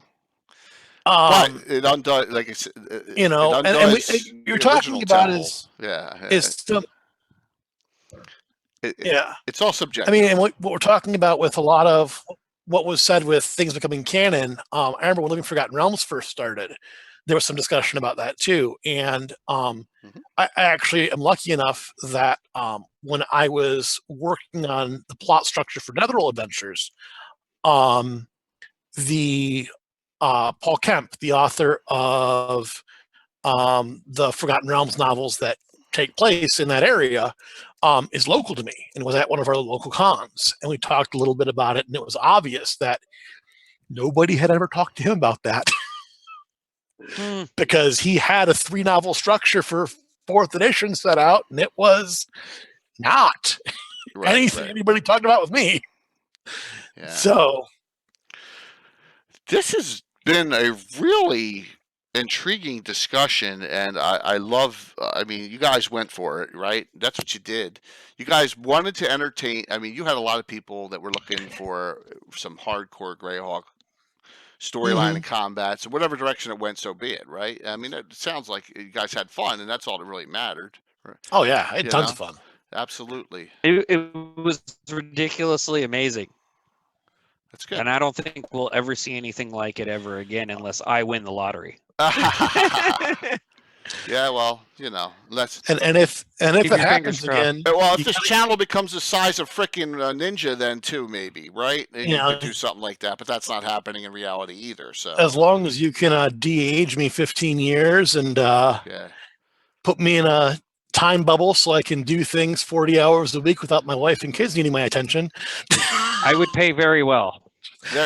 I mean, that would be John, there's a balance to everything, man, and if you got it, D&D gaming is something that, man, I've been blessed. So I gotta say, when I was on the Triad, I was one of the younger Triad members in the world, and I just did not understand how. Like, I was a college student, I had tons of free time.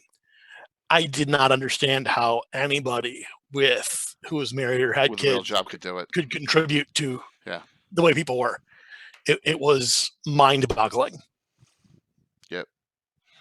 Well, it's a passion, right? So, I'm not tooting my own horn. Three broadcasts a week with setting it up, DMing a campaign on a tabletop, building the terrain. Frank from Nightheart Gaming knows. Frank from Nightheart Gaming is setting up for this fundraiser the free city of Greyhawk on his table, and he said the build's going to take 12 hours. Correct, Frank? To set this up at the 4PN show. So everyone has a little bit of crazy in them at one level or another in the D&D world, and so, but you know, it's with balance. If you don't balance your life, then if you're just D&D and you don't have a real job or, you know, whatever, you're not gonna be able to play D&D, and people gotta understand that. You gotta balance your family, your career, and his career. Anna's one of the few whose career is in D&D, right? Well, I balanced it by throwing out most of the rest of the stuff, so that kind of took care of it for me. No family, no kids, no job, no nothing else, mostly. So yeah. Right. Well, that was what I didn't get at all the big cons, Winter Fantasy Origins, Gen Con.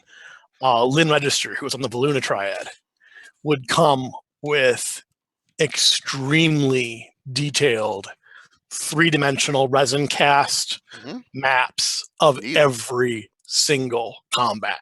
You gotta customized miniatures for the boss fight every time. Of course. Like, I mean, he put so much work into it. He had to talk to the circle and get the monsters and maps before the adventures were done, so you can have them done in time. Yeah, because painting and setting up, that takes time, and planning out and all, and you know, not everyone has 20,000 painted miniatures, unlike Frank and me. You know, most people have maybe 100. Jay, how much of your own painting do you do? 0. I have Sashar Score and Bill the Master Crafter. Oh, you'll see all that on Saturday because Casey's going to be at my house Saturday. Wait till you see it, dude. Heck Anna's yeah. been He has a there. crew. He has outsourced it. It's one of my good friends who plays. That's what he does. He loves doing it. So That's awesome. oh yeah. See, I'm setting up Ghost of Salt Marsh, trying to fill in the gaps, because there's gaps in Ghost of Salt Marsh, and I'm trying to paint minis for it, and then I'm getting on, various used mini websites like, oh, I need some Cyclopses. Go It's to just, Augie's game store. Augie's. He has a lot of good plastic minis and D&D and Pathfinder. Our hobby. In that now, I feel like the cheapo What? because Link? I sold all my miniatures. I just used a little standees from Order of the Stick now. Augie's games. Try Augie's AUGGIS game store. That's where I used to get a lot of my Pathfinder and D&D plastic minis from the 2000s, and he's pretty good on that. So there's all different ways to do it. I found it. Yeah. I use battle system counters, John. That's good too, man. Whatever you have. There's different ways to play the game, an infinite number of ways to play the game, and that's what's so cool and about the game itself. And that's what drew me to the game.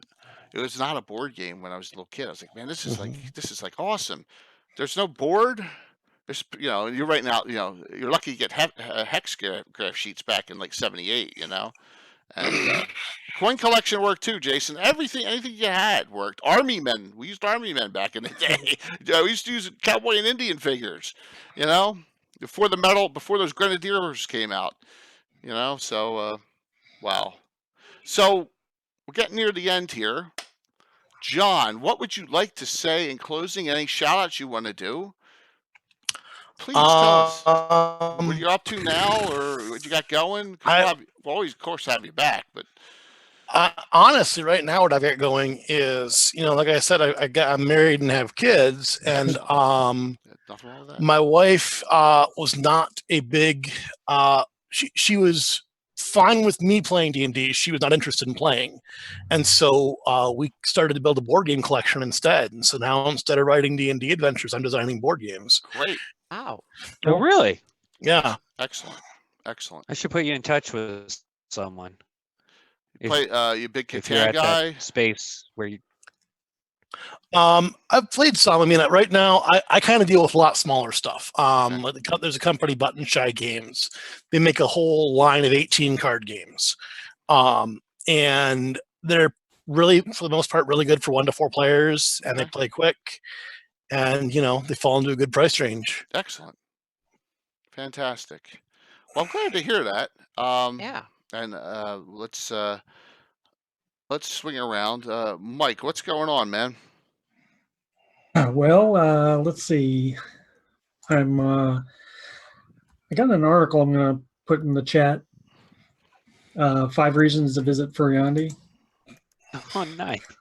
I wrote that a long time ago, but that's cool. 2015, yeah. Let's see. Throw your BK one up there too, Mike, because that was awesome as well. Oh, okay. I should have thought of that. Dang it. There is a BK one though. And there's a great one up now too. There aren't 5 reasons to visit the BK. Don't give me that crap. There's one, and it's death. Let's see. My Saturday campaign is going pretty good here. My friends have still not got rid of Black Razor. The temptation is too strong. Mm-hmm. Let's see. We still got Gary Con coming up. It's heavy on my mind. It'll be heavy on my mind after this weekend. Yeah. Awesome. And I might be running a Greyhawk one-shot for my friend Brandy and some of her friends who have never played D&D before. That should be interesting. Which one? N1? Just something I'm creating. Oh, great. Yeah. Do Haunted House. Sea Princess. Man. The Sinister Secret. Yeah, I've ran that before. I like to come up with my own stuff. So, Mike, what is your article for the Earth Journal that'll piss Christoph off so much? Well, I don't know if it'll piss him off. I'm just being smart. We're going to write an article about the unconquered Sea Princes.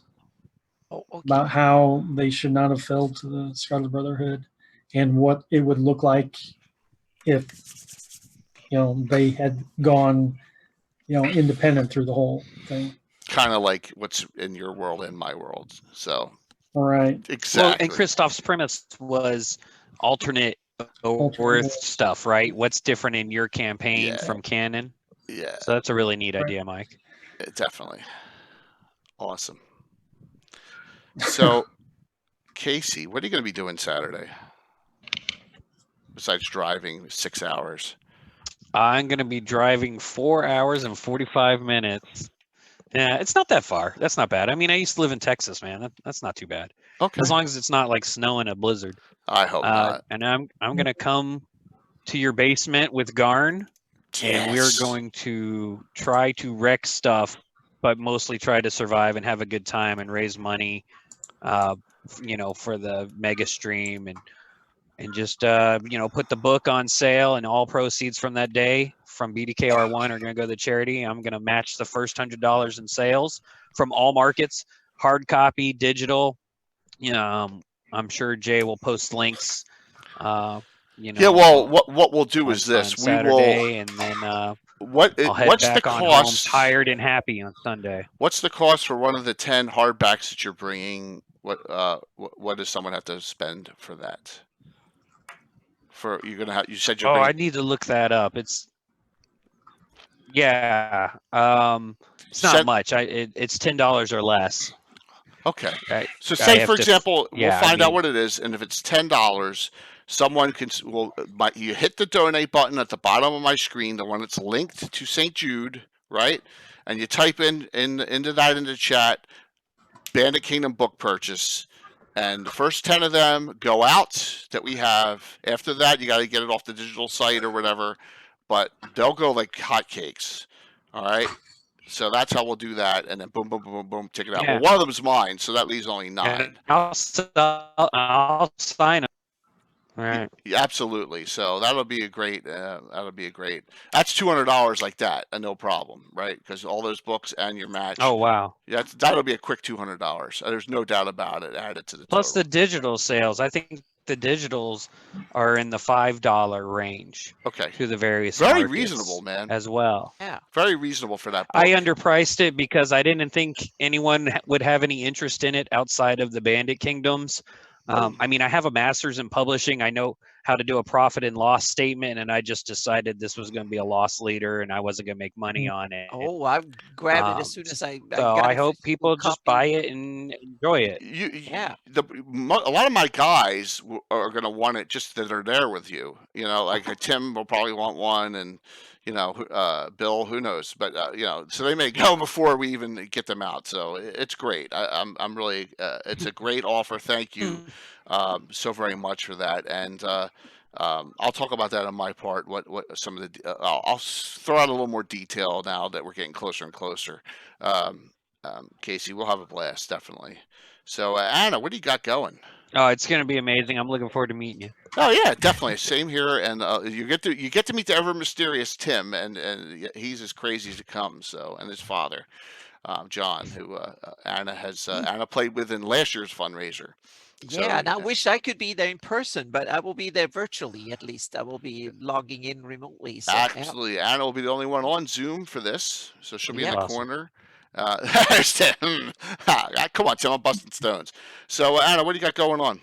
Well, I'm going to play in the game, but I'm also going to contribute for the charity thing. I printed out this is for the 576 map. They're printed on 11 by 17. This is the core center area, so it's four of these, and they're printed in 1200 DPI.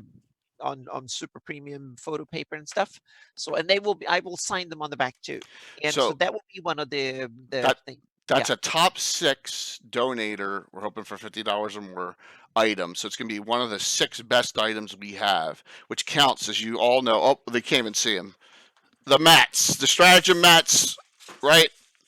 The winter mat, the winter and spring mat that Strategy's giving me, the paint sets from Reaper, the dragons from Reaper. So, and we're putting that, and Bill's Obsidian Crypt he painted from Reaper that we showed on the show Sunday night. That Anna's goes into that grouping of the tops.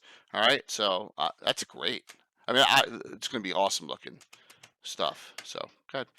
Yeah, and I'm also working on my patrons will get the PSB. That was a layered Photoshop version of the 576 map is coming out. I'm putting all the layers together, and that will be used as the file for the ones that want to use that. And then I'm working on a whole bunch of stuff, including a handout for GaryCon. So it's actually trying to get. I have a bunch of projects I want to show concepts of and talk about and prepare my 2-hour presentation. I have to be able to babble about my maps for 2 hours and show something. So that's kind of a major thing, to have something fun to show as well as just talking about it. Yep. A lot of great stuff Anna is doing now, and I don't know, you're going to keep really busy for GaryCon. How many events are you in? I'm in 4 seminars. I have my own seminar, 2-hour seminar, and then I have me, Alyssa Faden, and Kfir Mendel. There are 2 other mappers. Alyssa Faden is doing fantastic city maps and others for a whole bunch of game publishers, and she's way more famous than I am, I think, in the cartography scene. And then we have Kfir Mendel. He is usually his nickname is the Cave Mapper.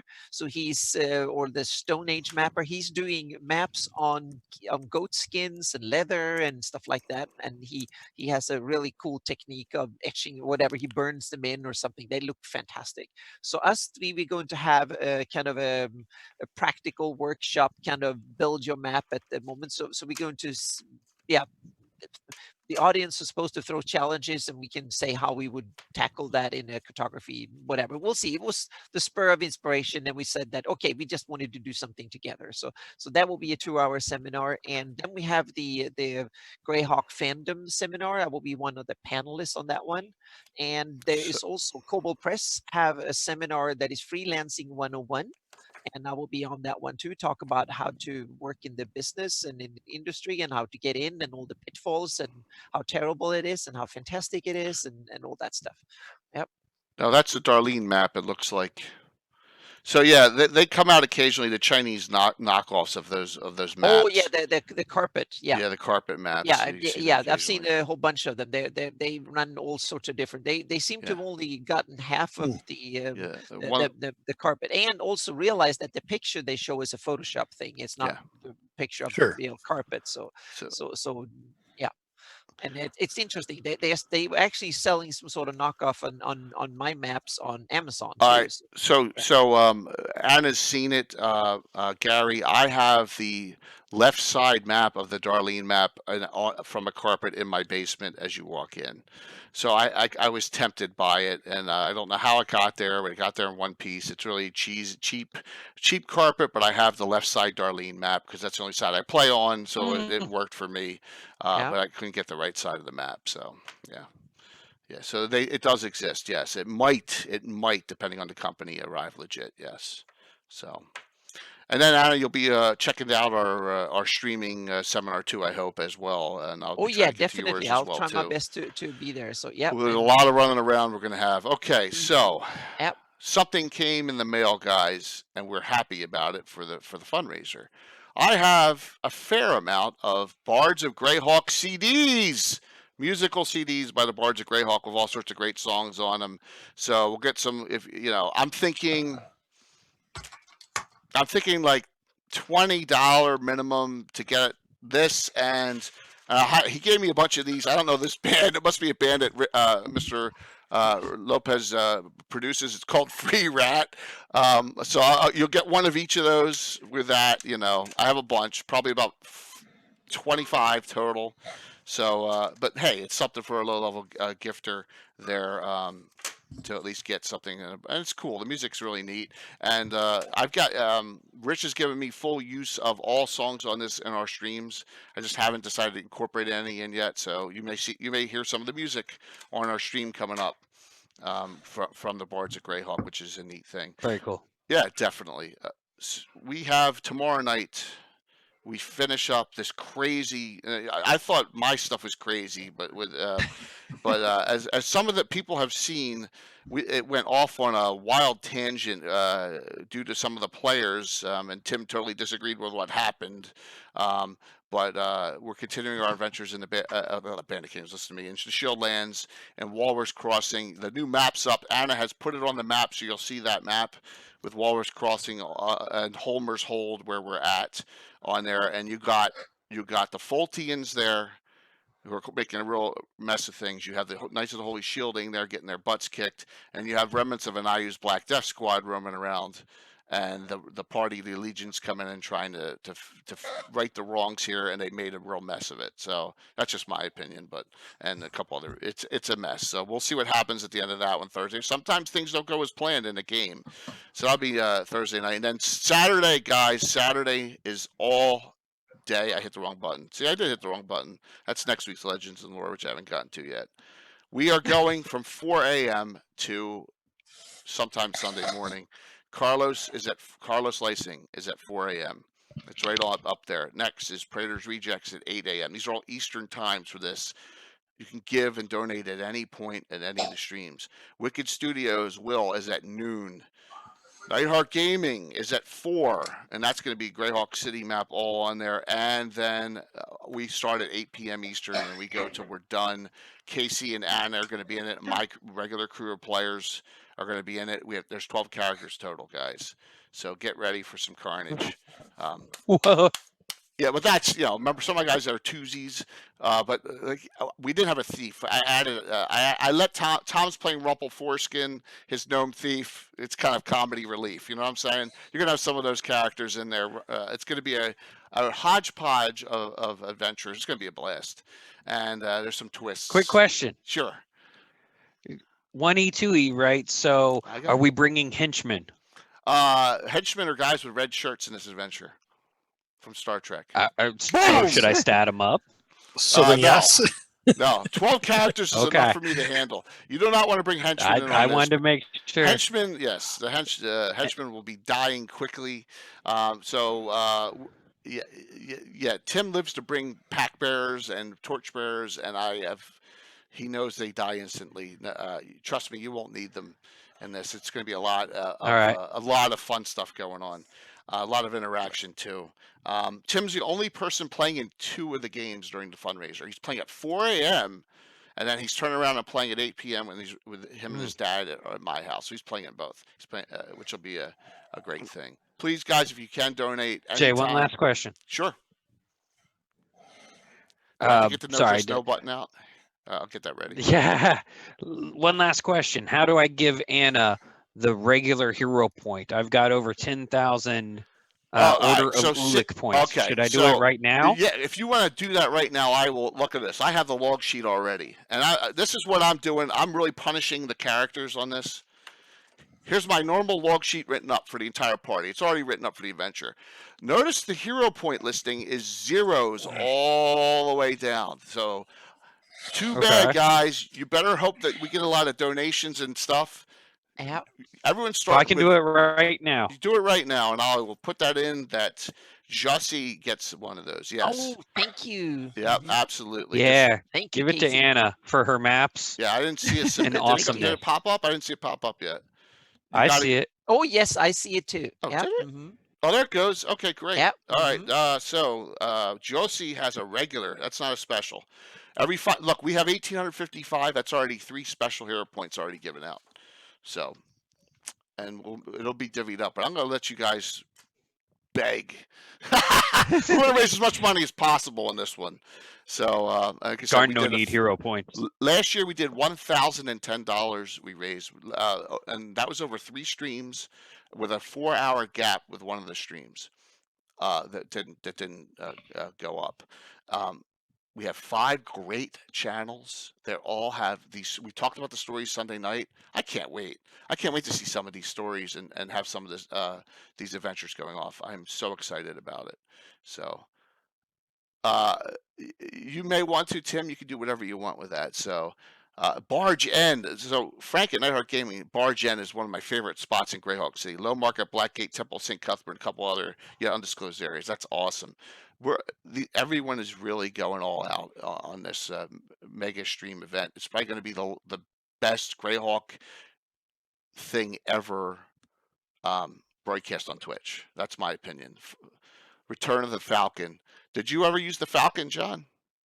Did you ever do the Falcon? I don't think so. No. Okay, so here they are. Like I said, we made it. I undid how I didn't like these modules, and so this is 16 years later in the campaign. So it'll be fun. So and then after that, what year is your campaign in? It's I don't really talk about that because it really is immaterial, but it's past 598. Okay. It's like it's past it. Yeah. Perfect. Absolutely. Good. Because remember, we've been playing for 40 years, so it's in the future. But that's okay. Well, I'm gonna bring some living Greyhawk to your campaign. Absolutely, it'll be a blast, definitely. And then if I'm functioning and I have a voice, then we'll do a gabbin on Sunday night. Big thing now. Next week's Legends and Lore. I think this will be another exciting one. I had it up and now I lost it. Legends Lore number 39, a legend of, and he was on before he was on this channel, but he's a legend in the gaming world. Grognard's Greyhawk in 5e. So Joe Block will be on. Okay, if you've seen on the Facebook posts, he's putting out a lot of Greyhawk stuff in 5e content and sharing it for everyone because he couldn't get licensing for it. It's like an avalanche. It's been like an avalanche, absolutely. Mm-hmm. So Joe Block will be on next week. Anna, Mike, and I will ask him a lot of questions, and future and past accomplishments. It should be a great show next week. The next Living Greyhawk show will be Wednesday, March 11th, and we already have 3 guests planned for that one. So look forward to it. I think that's enough babbling on my part. John, thanks. This was thank you for having me. Good time, John. I hope you had a good time, man. Because I did. Good. I love that shield in the background, man. I'm jealous. Yep. So that was from the launch of the Living Greyhawk campaign, the first convention for it. They had all the shields up, and then they took them down and put them in a warehouse and forgot about them. Oh, yeah. Greg Mark showed them the High Folk shield, and yep. I don't have it, but Britt has the Bandit Kingdom shield. Britt has Bandit Kingdoms 1. Dave Christ has Empire of Ayus. And so for the last the Gen Con where they announced 4th edition and the end of the Living Greyhawk campaign, they had as part of the dungeon delve, you could earn tickets, and each shield was 200 tickets. And I was DMing the whole convention. And I just took players from our region and started buying event tickets for them to go collect delve tokens to buy the shield. And then immediately after we bought it, we went and gave it to the Cat Triad and took some pictures and sent them to the other Furiati Tribe members who weren't at the convention and just said, see what happened because you weren't here to win this for us. So I'm going to ask a really dumb question. You wouldn't part with that under any circumstance monetarily, would you? I would not, no. Okay. Fair question.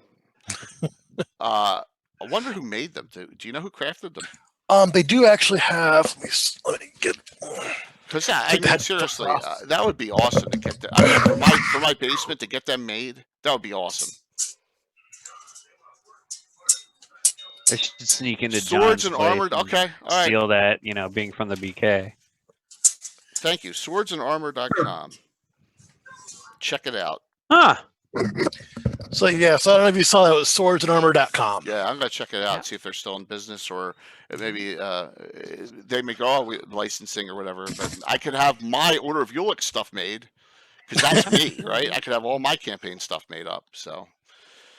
Well, guys, we're going to call it an evening. Look at that. Only 10 minutes late. Normally, we're like a half hour late. So, see us tomorrow night for a really interesting end to this crazy adventure. It's called Perspectives, number 800, our 871st adventure. So that puts it in a little perspective of how, yeah, definitely. It's amazing. It's a lot. Yeah, and the Saturday one gets the number. It'll be 872. Return of the Falcon finale. So, guys, we'll see you soon. We'll be talking a little bit over the final. Final. I'm going to show the ad again because I got to keep on showing this because I only have the limited amount of time before this is pertinent. So we'll go back to this. Everyone have a great night. Thank you. Hey, you too. Jim, Good night, everybody. Well, yeah, that would be great to get those shields. John, I was really interested in Casey. He was like, because we talked about the vampire thing. And I was like, oh my gosh. Wow. Yeah, I knew you guys would want to hear about all that. Oh, yeah, my gosh. That was the. Yeah, that is awesome. Yeah, that was a big deal. That was all set up before me, and yeah, I thought it was a good plot point. See, when you started talking about that, it started dredging up all the memories of my campaigns because I've done several Greyhawk campaigns and just start over every time, and a lot of them have involved Furion. I'm realizing now. But one thing I've never done is use Froma. Yeah. I've passed over that whole return to Temple of Elemental Evil and all that. Well, did you ever get TE? I only did the original, and then never found it. Oh, I did the original. Wow. My guys. Yeah, the original keys. My guys were very perceptive. This was back 1987 when they found it. Like I said, he's been king in my campaigns since 87. Alive.